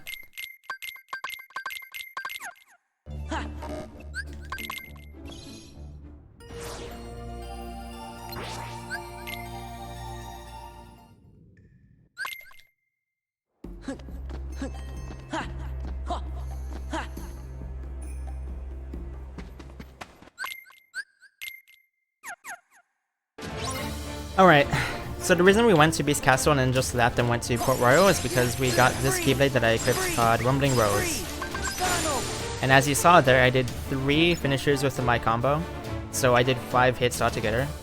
Rumbling Rose adds another finisher to your combo because it has Finishing Plus.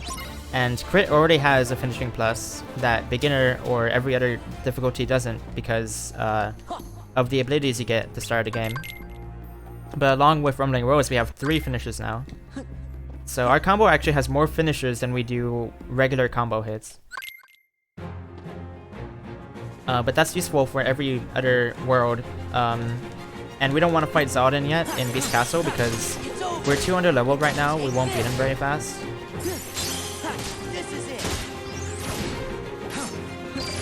Now for this fight, I'm using a lot of blizzards to do damage, and I'm gonna use Master Form right here after I run out of MP.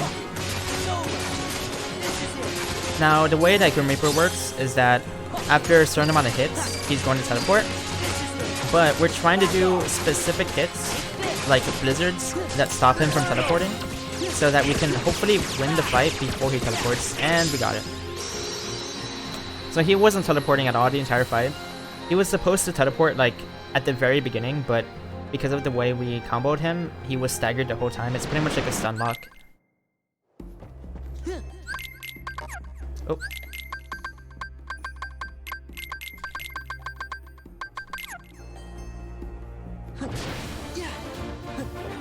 Yes, Slick. He has a chance of teleporting if you. That's why you have to like comment him in between each hit.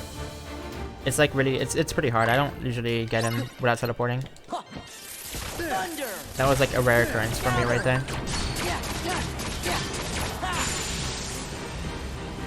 But I think it's consistent if you're just like on the opening. Oh, yeah, he does actually, yeah, but it's, I don't know why. He teleports if you do a slide dash, because slide dash adds more to his stagger count. But even if you don't do a slide dash, you can still teleport, and I don't know why. I've always wondered why, but I have no idea. It's really weird. I don't know. That's something I've been wondering too.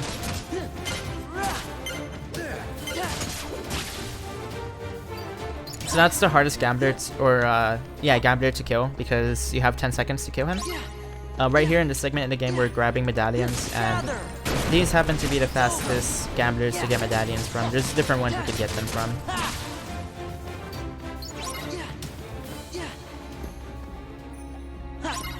If he's doing it every time, it's because you're doing a slide dash. You have to do a flash step instead. Try getting closer to him before you do your attack.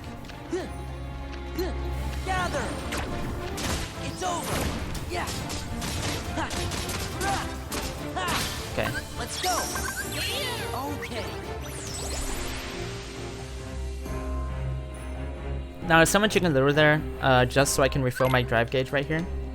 See, now I have 5 drive gauge. Earlier I had 3. We need 5 drive for this fight because our drive was super tight by the end. We're gonna start off with a Blizzard. We want him to have under 100 medallions so that we can do 2 Thunders. Each one gets rid of 50. Then we can reflect his retaliation. And now, after we put everything back in the chest, summon Genie, and now we're doing a thing called Genie canceling. So our combo should not be that long. I only have 2 hits in my area combo, but I was able to extend it because every time I switch Genie's form, the game lets me do my combo from the beginning again. So we're able to infinitely combo him at that point.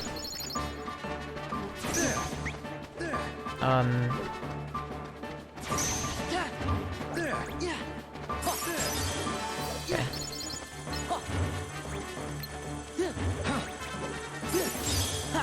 We had some medallions left. Okay, we're good. I was supposed to grab them all earlier, but I got kind of unlucky and he got some. But I didn't have enough MP to use a Blizzard, because I needed to save my MP for this comment.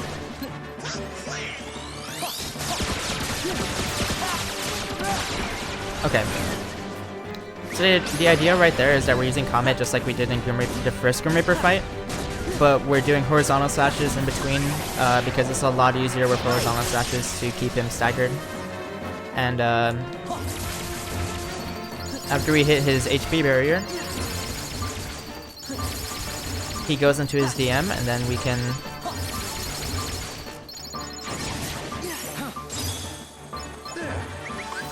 we use Master Form there, and Master Form Thunder to be specific, because Master Form Thunder gets rid of 150 medallions per Thunder. And that's the fastest method of getting rid of all 882 medallions.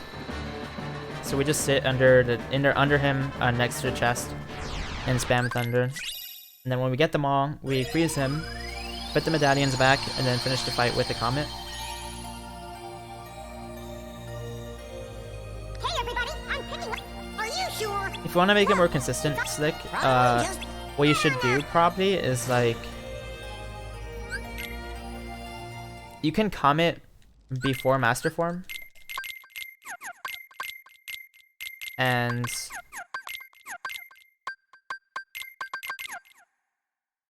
then do Master Form, and then kill him in Master Form. But that might be inconsistent too. I don't know.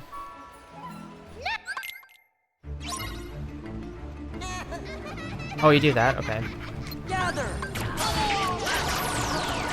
So for this fight, we have Donald and Goofy in the party, so we can do Magnet into Major Drive, and it's the same concept as before. We hit them in and out of the Magnet.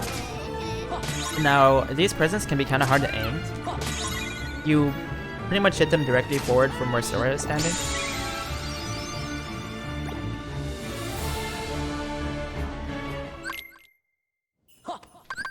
Light! Hurrah! So I'm summoning Stitch here. We're gonna use EXP boost. We still have it equipped. We're gonna be using it to grab a boost into EXP from this Poke vendor right here.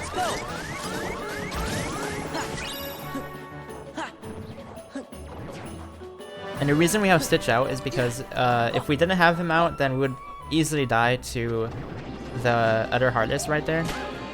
But whenever you're in critical HP, Stitch will always use the Ukulele to stagger them. So there's no worry about dying there. I mean, it shouldn't be. Okay, I messed up. I'm supposed to have Jack in my party, but I forgot to bring him in.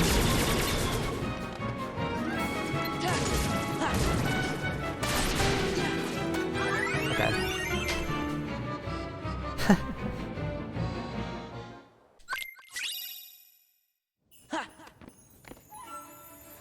I just escaped death right there. I don't know how that happened. I cheated death. This minigame is 100% RNG. So there's 3 types of boxes you can— no, 4 types of boxes you can get. You can get green, yellow, or gold. And the green one is worth 10. Yellow is worth 5. Red is 1. Gold is like 20. But the game can just give you a lot of reds, it can give you a lot of lullos, it can give you no greens, no golds. It's completely random. That wasn't that bad.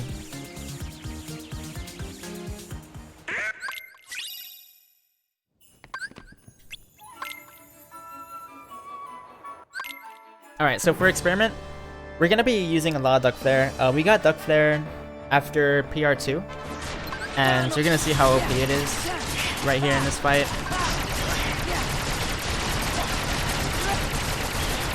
So we bring him to his HP barrier right there. Break him apart. We're gonna guard his head right there. Now I'm gonna use an Ether to get my MP back. I'm gonna go ahead and heal Donald. I'm gonna use another Duck Flare. That's why I need him alive.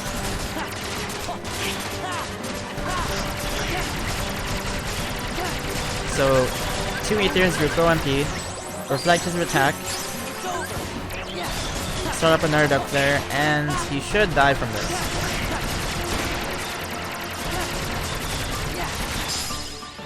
So something I was doing there is not finishing my air combos. And the reason I don't finish my air combos is because Aerial Dive and Aerial Spiral, which is the beginning of the air combo, does more damage than if I were to finish the air combo. The way that Duck Flare works and the the way that the boss is staggered from each hit makes Aerial Dive and Aerial Spiral the most optimal damage output you can do during it. Thank you, Sorky Heart.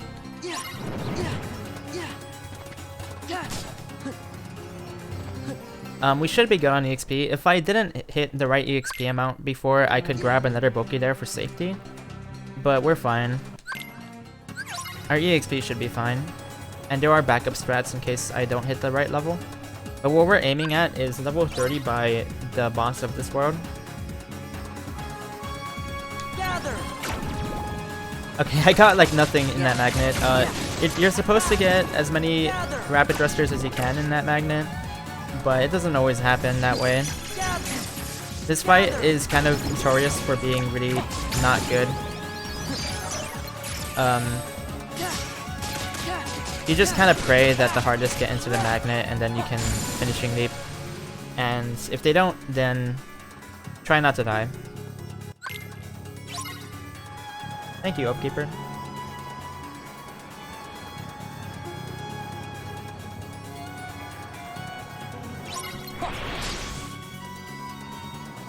Now we have Shadow Jafar here. If you let him attack, by not attacking him whenever he stops, he can actually kill you like really fast. You're probably gonna die. So it's pretty easy to catch him, but just gotta make sure that you don't miss. Thank you, Oathkeeper.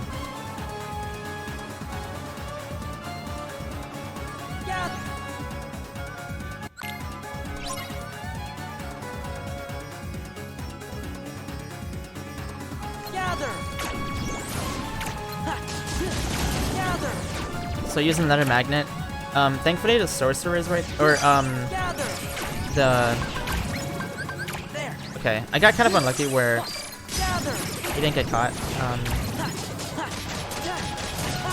Fortune tellers will always fly towards Sora really fast. So if you get a magnet out as they spawn, they'll most likely get into the magnet, and you'll be able to reflect and finishing leap after.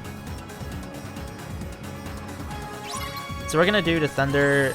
We're gonna do these 3 switches in thunder, blizzard, and fire order. You can despawn the enemies if you want to for the thunder switch, or even the fire switch. And that's safer to do so that you don't get hit when you're trying to use the magic spell. But it's not needed, and I'm pretty comfortable not doing it.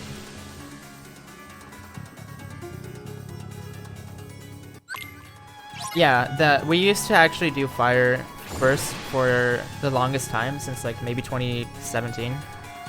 But it was discovered that you can that thunder is faster. We used to do fire, thunder, blizzard, I think.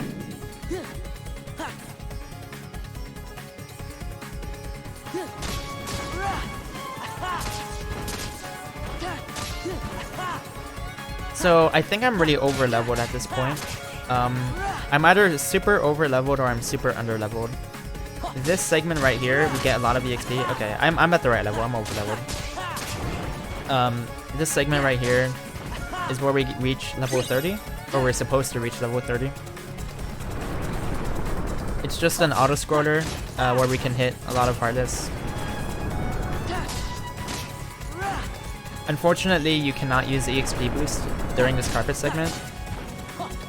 It's like really easy to not get hit, so if we were to be able to EXP boost, it probably would be pretty, like, we could take advantage of that really well, but there's a lot of abilities that you can't use when you're on the carpet. The carpet kind of has its own like set of abilities that you have, and I guess it just doesn't allow EXP boosting. So we hit 30 there. We don't have to worry about our level anymore. That's like the last milestone we had to hit.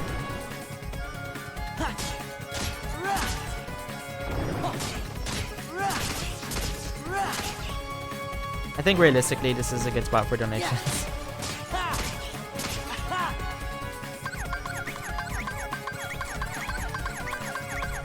I wouldn't be commentating like the entire time. 30 because it gives a strength increase. The strength increase is really necessary for Jafar.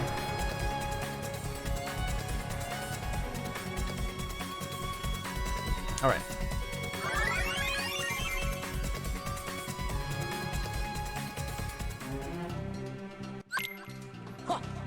Oh, this is one fight that I need to relearn, actually. I don't know Jafar. I don't know I need to learn the new Jafar strat. I used to know it, but I forgot it. So I'm just gonna do a scuffed version.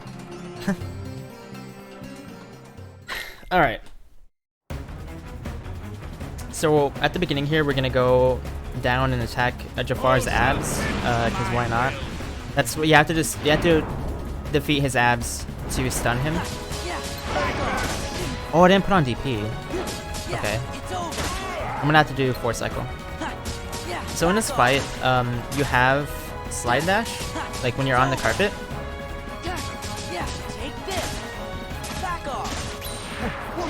And slide dash does a lot of damage on Jafar because you're able to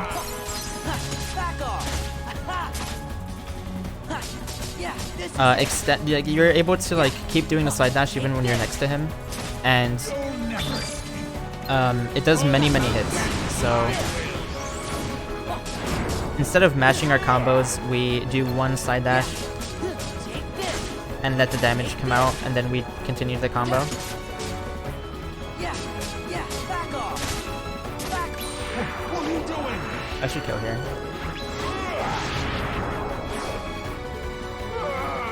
Yeah, back off. Yeah, it's over. This is it. Okay.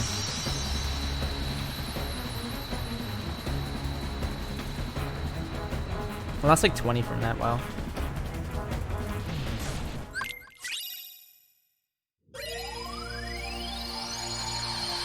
Okay. It's that weird reading from the... Yeah, but it's the... What's that? Whenever Sora, Donald, and Goofy... Gee! Hey, Sora, we're gonna try... And while we do, we really...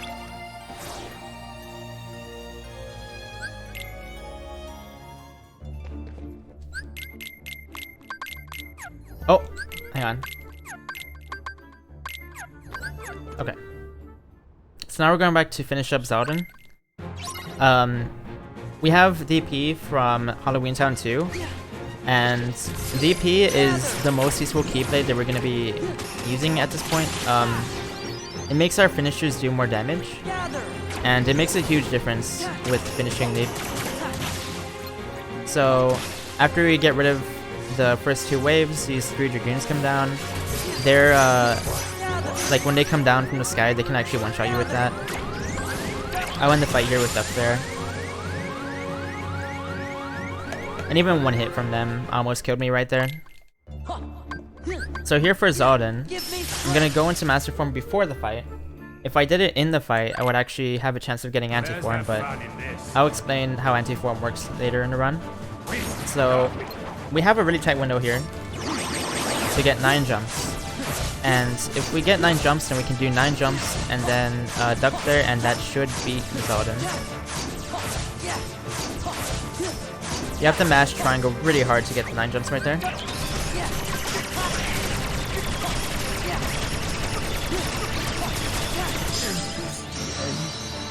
There we go.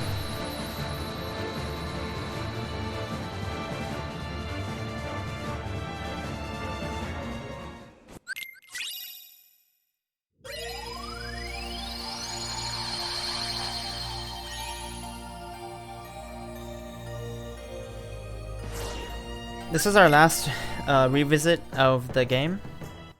Well, not counting Twilight Town. We're gonna start off here with a fight where the boss has super armor for the entire fight. So, it's pretty hard to combo Riku here because of his super armor.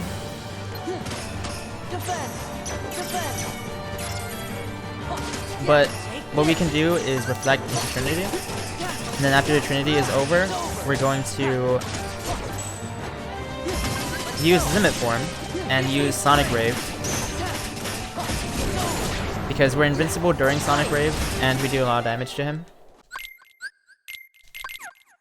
We won't get hit by the Rapid Thrusters. The Rapid Thrusters can do a lot of damage too if we get hit by them.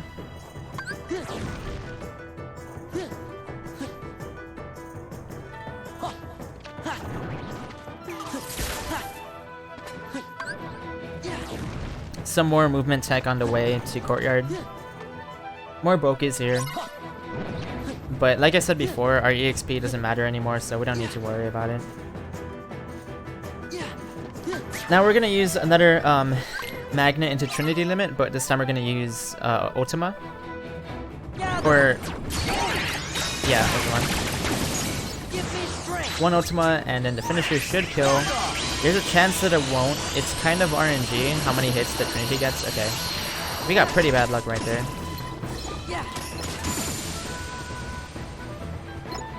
But they're still at low HP, so we can just kill them really fast. Alright.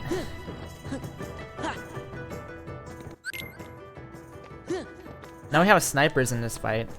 We're gonna see more snipers later on, but these are pretty scary sometimes.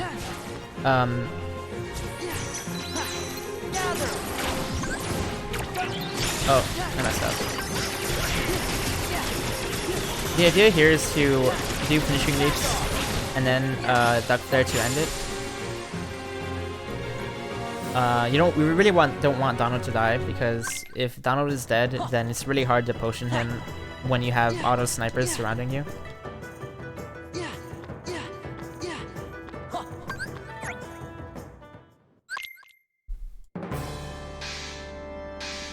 Alright, so Stormrider has had a lot of strats over the years.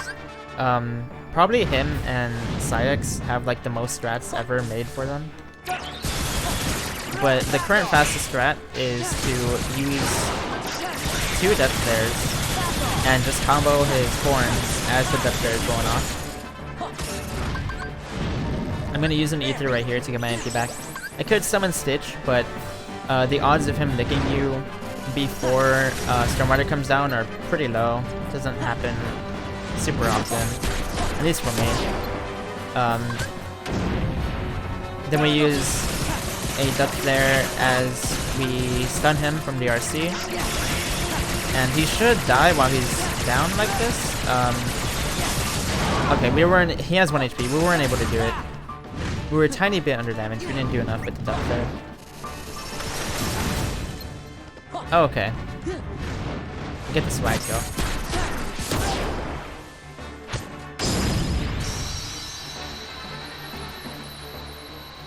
Hey, Alpha.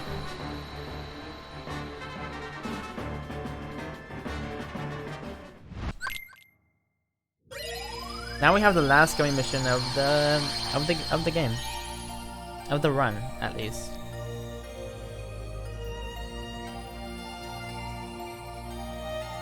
Yeah, I guess so, Slick, huh? Maybe that's the...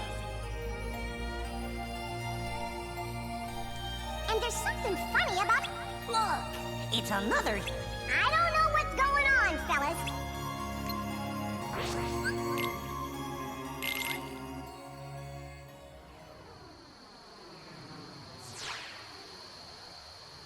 Bring it on! Yeah, it has to be on purpose. Alright, I'm gonna play one more ad. Oh, man.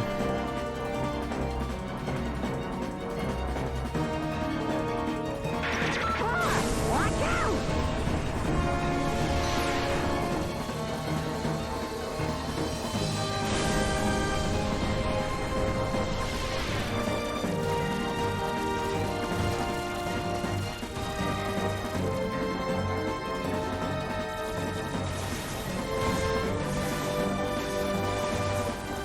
My talk box? What even is that? My throat? I'm alright. No, I don't have water. I have coffee. I'm pretty sure that at this point in my life, my auto water that was inside my body has become coffee. Like, I don't run on H2O anymore, I run on coffee.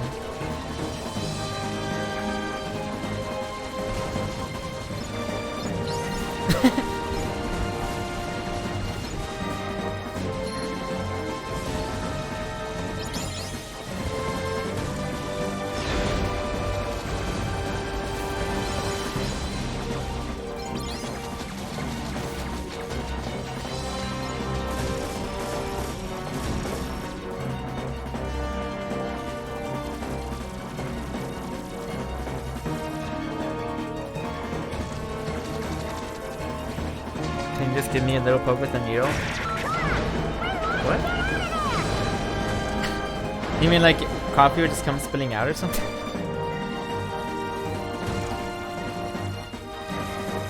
Oh man, my eyes hurt. We're fine.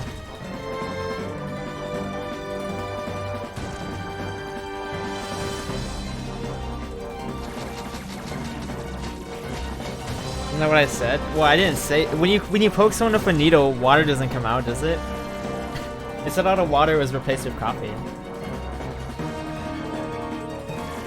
It didn't say blood.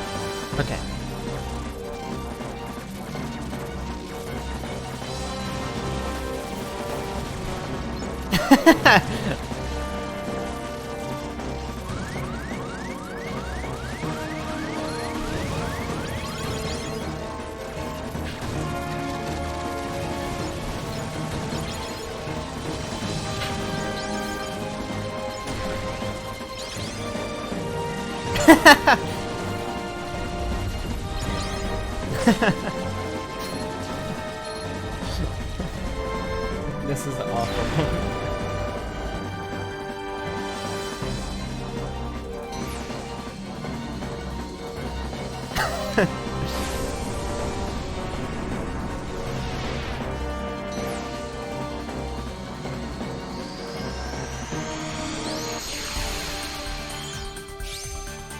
Good going, Sora!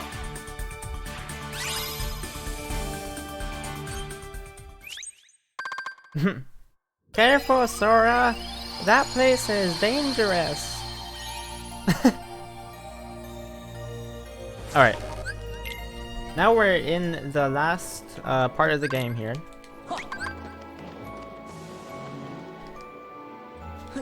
We're still using skateboards for movement because they are much faster than Quick Run. So pretty much every time we get a skateboard, we're always gonna take it.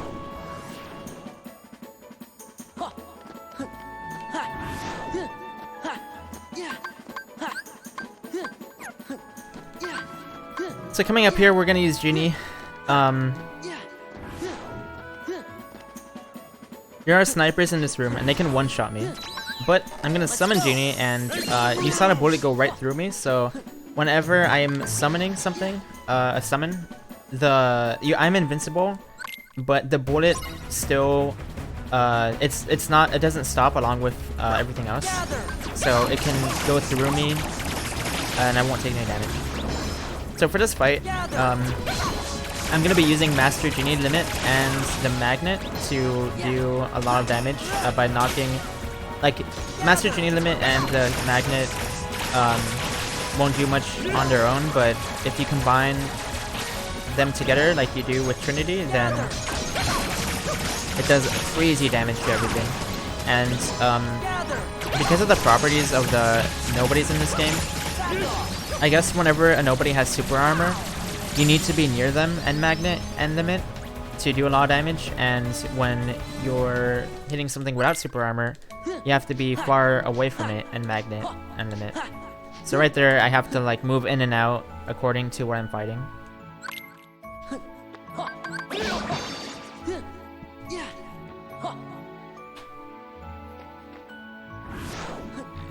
Whoops.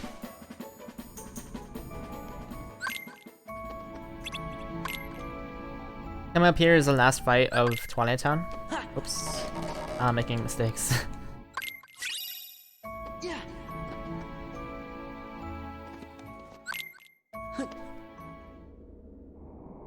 Alright, so for the first fight here, we're just going to be using Magnet finishing leaps. This is a really easy fight. Also, just spit out or reflect with Vicinity Break. We're still using that. Fire into Ductor, kill any of the rest.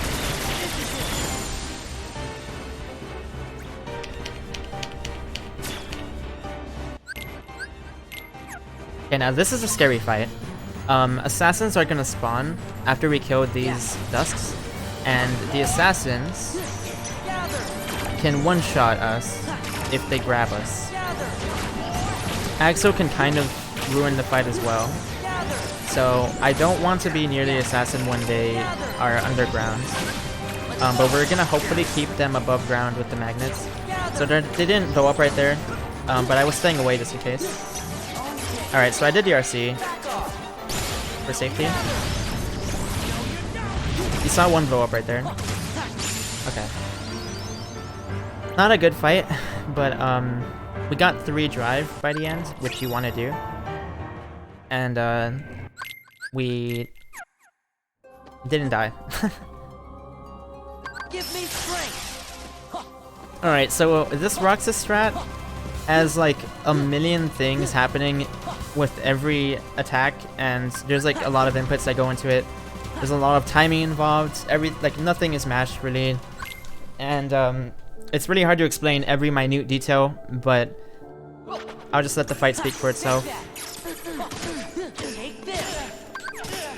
Yeah. Defend. Defend. This is it. Defend. Defend. Right. Yeah. Back off. Take this.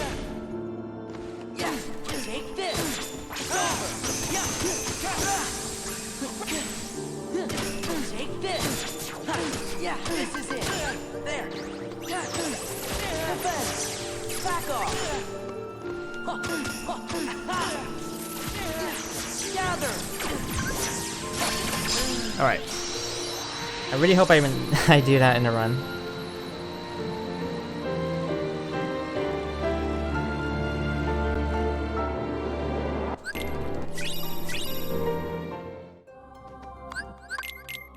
Oops.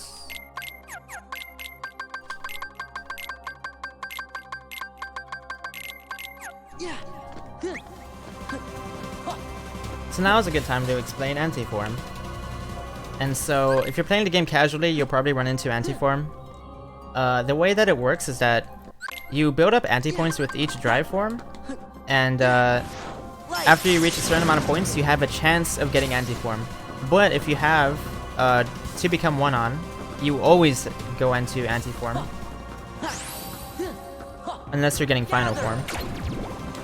So what we do is we use anti-form because every time you get anti-form, you get your anti-points reduced by 5, I believe. And we want to use it twice because if our anti-points are so high at this point that we need to do it twice in order to not guarantee we will not get anti-form in the next coming up fights. You really shouldn't have betrayed us. Oh, I didn't take off to become one. That's Gotcha okay. now.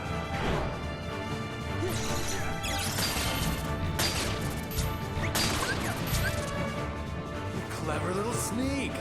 So for Zigbar, he shoots 3 times and then he reloads.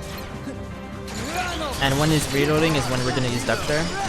And we're gonna do a combo with Duck there where we shoot out the rockets to stun him after our air combo is over, so that we can do another air combo.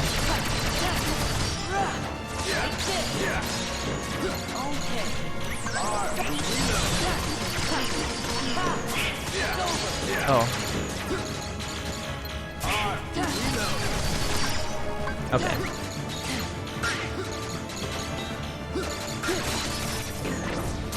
That was really weird. What did I do? Oh, I know what I did wrong, actually. Okay. I wasted a lot of beakers here.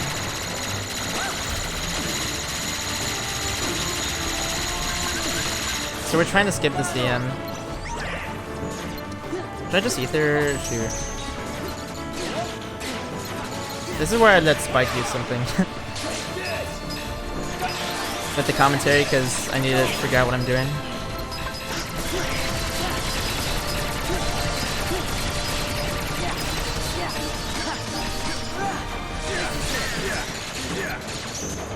Okay. Gotcha now.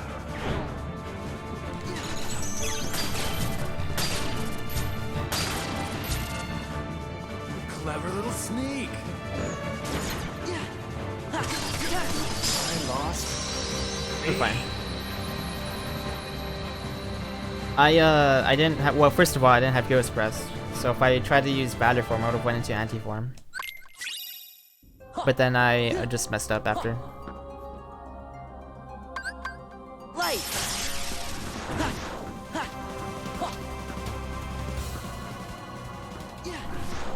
So we're gonna use a Wisdom form for movement here. And we're gonna switch out our Keyblade to Decisive Pumpkin for the rest of the game. Then we're gonna put on Oblivion on Vader so that it does more damage later on. And we put on the Elixir that we got from the Moogle, so that was why I grabbed the synth item way back in the first visit at Port Royal.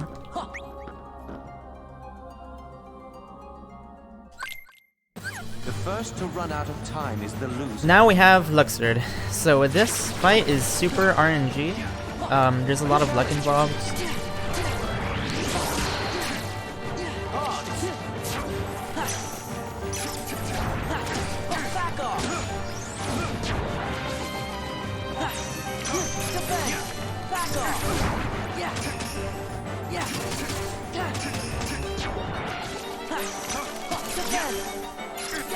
This opening is very consistent. But now, at this point of the fight, we're just gonna try to not let him move underground. Okay.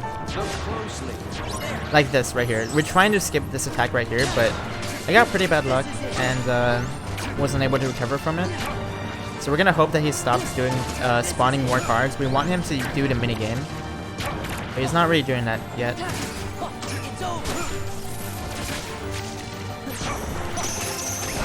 Okay, this is not good.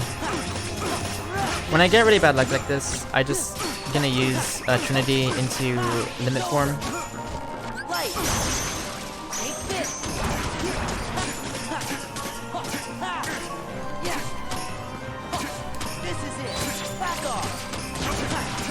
Wow, I don't think he did it a single time. I don't think he did it a single time. Look closely.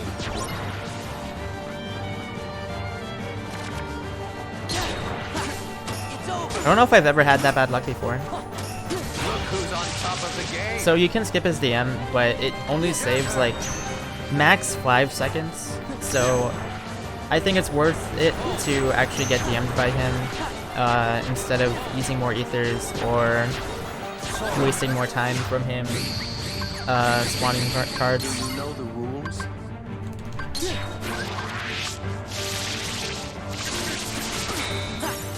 play the game quite well. I can't believe he used cards the whole time. I've like literally never had that.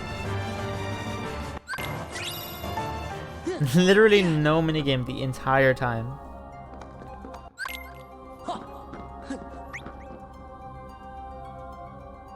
Well, it's consistent if you do it right. Like, it's not the same every time, but you just have to do it. I react to it. It's not like a set pattern. Alright, so the Psych strat is like super difficult to pull off. There's a lot of really fast inputs you have to do. So I'm gonna try my best here. Throw an ether. We're gonna do aerial spirals to maximize our damage. And we're gonna do a reflect, top shot, reflect.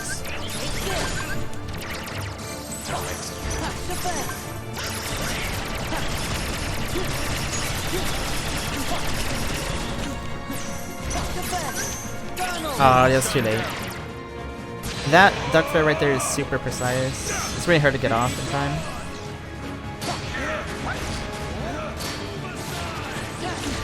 Alright.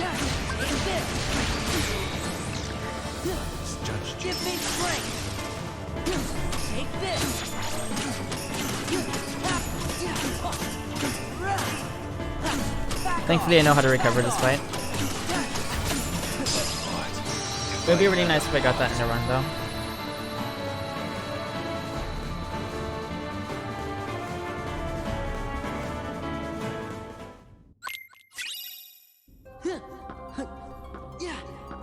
Okay.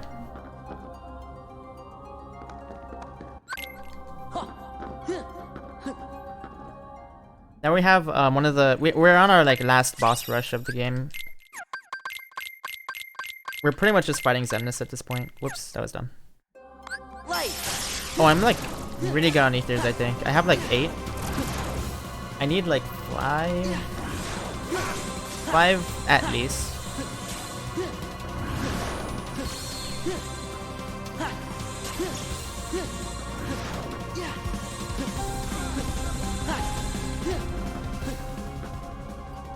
So I did reflect, slapshot reflect.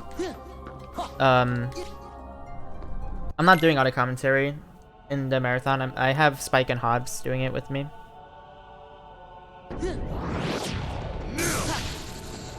But I still wanted to practice. Because I'm gonna be commentating with them, and I want to like get all the strats down, so if I have to explain anything I can. But it is really hard to commentate and play at the same time. So right there, that had 3 RCs, and you have to wait to get the last RC. That's the part. That's like 1 RC where you have to actually time it and not just mash. We're gonna knock him over here with an air combo, and do reflect, satchel reflect, just like we did on Sayek. It's a really good combo in order to get maximum damage. So you got kind of bad luck right here. This is luck if he does this combo.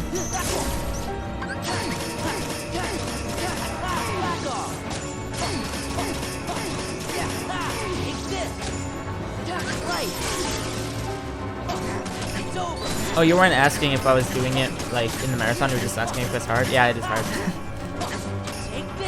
It is really hard.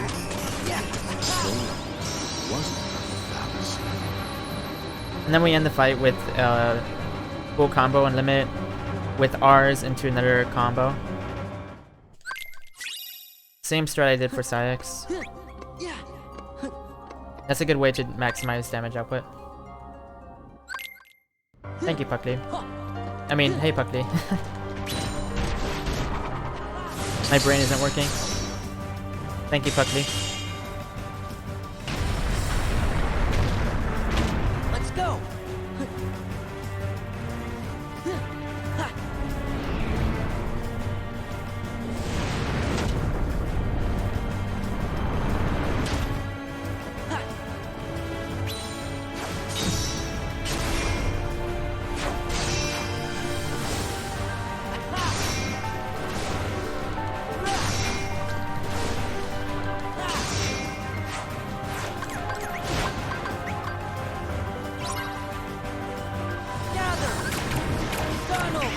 Alright, so right here we're using Magnet. We want to knock all of these Heartless or Nobodies into the core over there, and they'll spawn into the Magnet. So that's the fastest way to get rid of them, instead of manually comboing all of them. Now right here, instead of using an Ether and not getting more, we're going to use a Magnet and then go into a Drive form.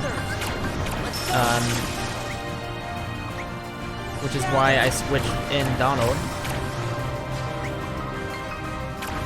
And the Master Form Magnet lasts longer than base Sora Magnet, so it's much better for knocking this Heartless away. And now we're here, we're going to do a trick where we magnet the core, and then we revert. And if you look at our drive gauge, it actually goes up a significant amount as we're comboing. And then we also are going to do Trinity. And this should defeat all the waves of Heartless here, or Nobody's here. We're going to throw an Ether, grab a couple MP orbs, and then start our combo here. We do some Genie canceling right there.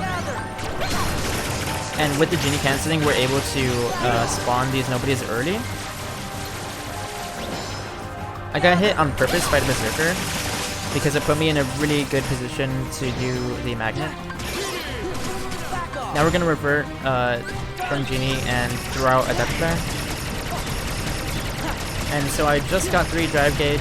I'm going to use the drive gauge to use Valor form.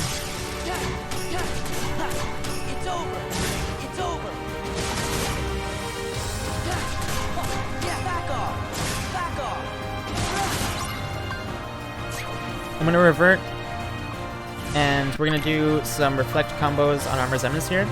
So basically what we're trying to do on this fight is get as many reflects out as we possibly can, which means that we have to delay a lot of our hits and just time it just right. Okay, so I wasn't fast enough with the reflect right there.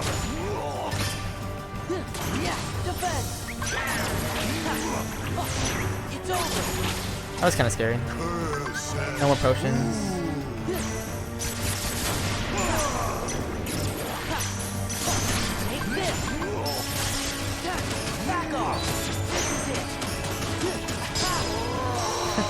Alright.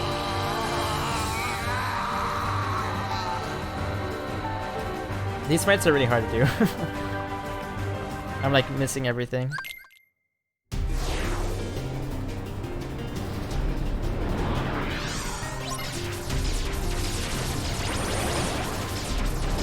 Giangismness is a auto-scroller, and thankfully they made this fight a lot faster on the FM version. He actually has like double the HP on every part of him in the original game, but the strat for here is to do this thing called finisher canceling. So because I'm shooting out lasers while I'm doing my finisher, I can actually do another finisher, and the game doesn't reset my combo. So we do this so that we can get rid of, we can knock out the hardest or nobody's away really fast, and it's also a lot safer because I can parry things, like the missiles coming up when I'm doing finishers.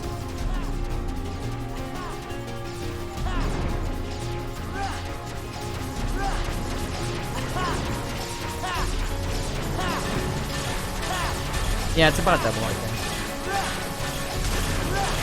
They don't have 6, they have like, well, I guess it's kind of like, it's probably like 50% more than I guess.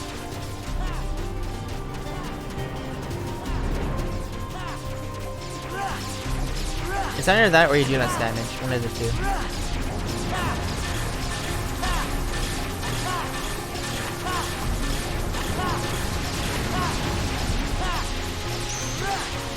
So those missiles right there are really scary. You don't die if you get hit by 2 of them. You get 3 shot by them. So as long as you don't get hit by anything other than the missiles, you shouldn't die in this fight. But it can still be scary because if you get sniped by any of these bullets during this section, then you're gonna die pretty fast. You can get comboed easily. So you have to kind of keep in mind where everything is gonna spawn. It's consistent where everything spawns.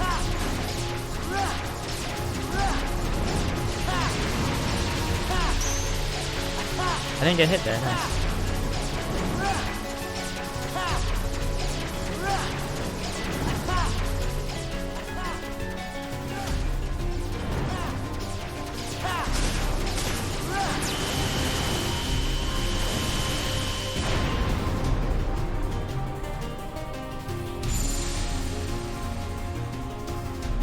Alright, now we got the 2 last fights of the game.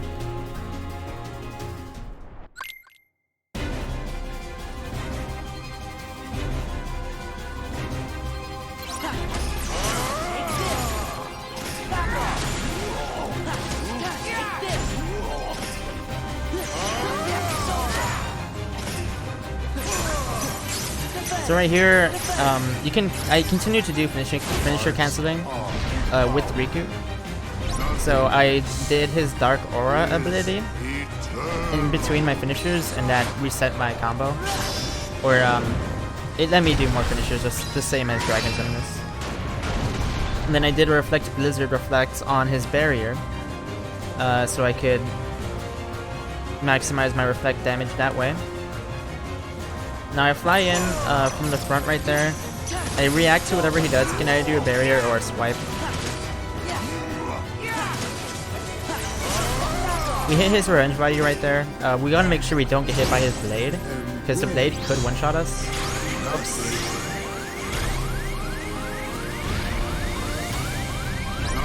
Let me make sure I don't die. Okay. That's why once more is useful. The building's also one shot, but they're pretty easy to avoid because you're like, you got this fight actually gives you all your growth abilities that you can get in the game.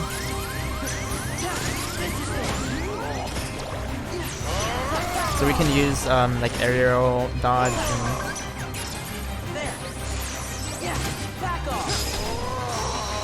and glide.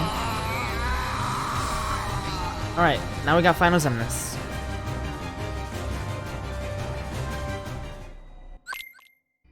So he starts out the fight with this grab move, but if you mash reflect during the beginning, you can skip it. You can skip an animation and just go straight into the attack. So we're doing reversals. Shoot. I mistimed that. Okay. Anger and hate are supreme. We're doing reversals in between each reflect. That's our first step actually of the run down.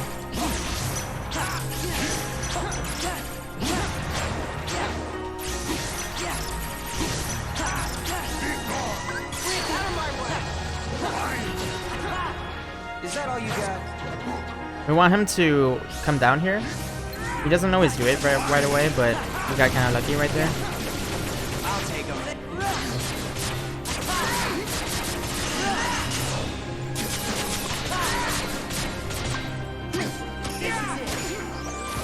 Yeah.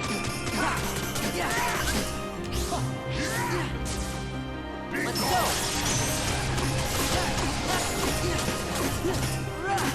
That's it. This is it. This is it.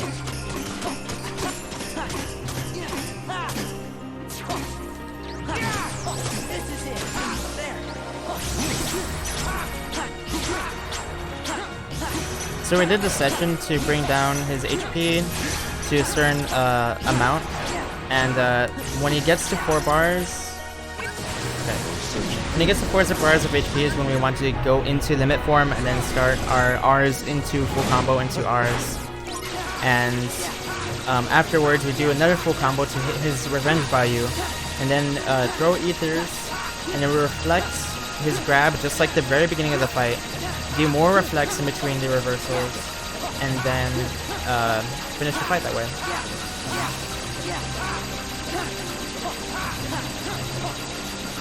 And then after the laser dome is a 40-second-ish cutscene, and that's when time is.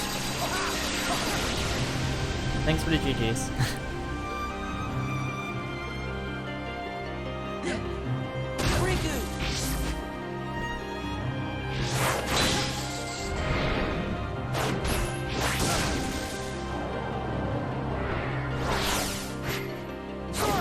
Oh man. It's so hard to do stuff when I'm talking.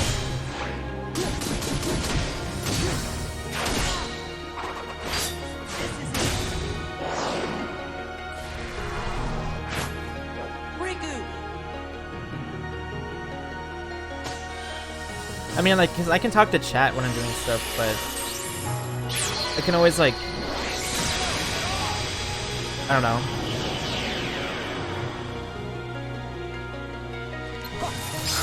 Alright. Give me an estimate at least.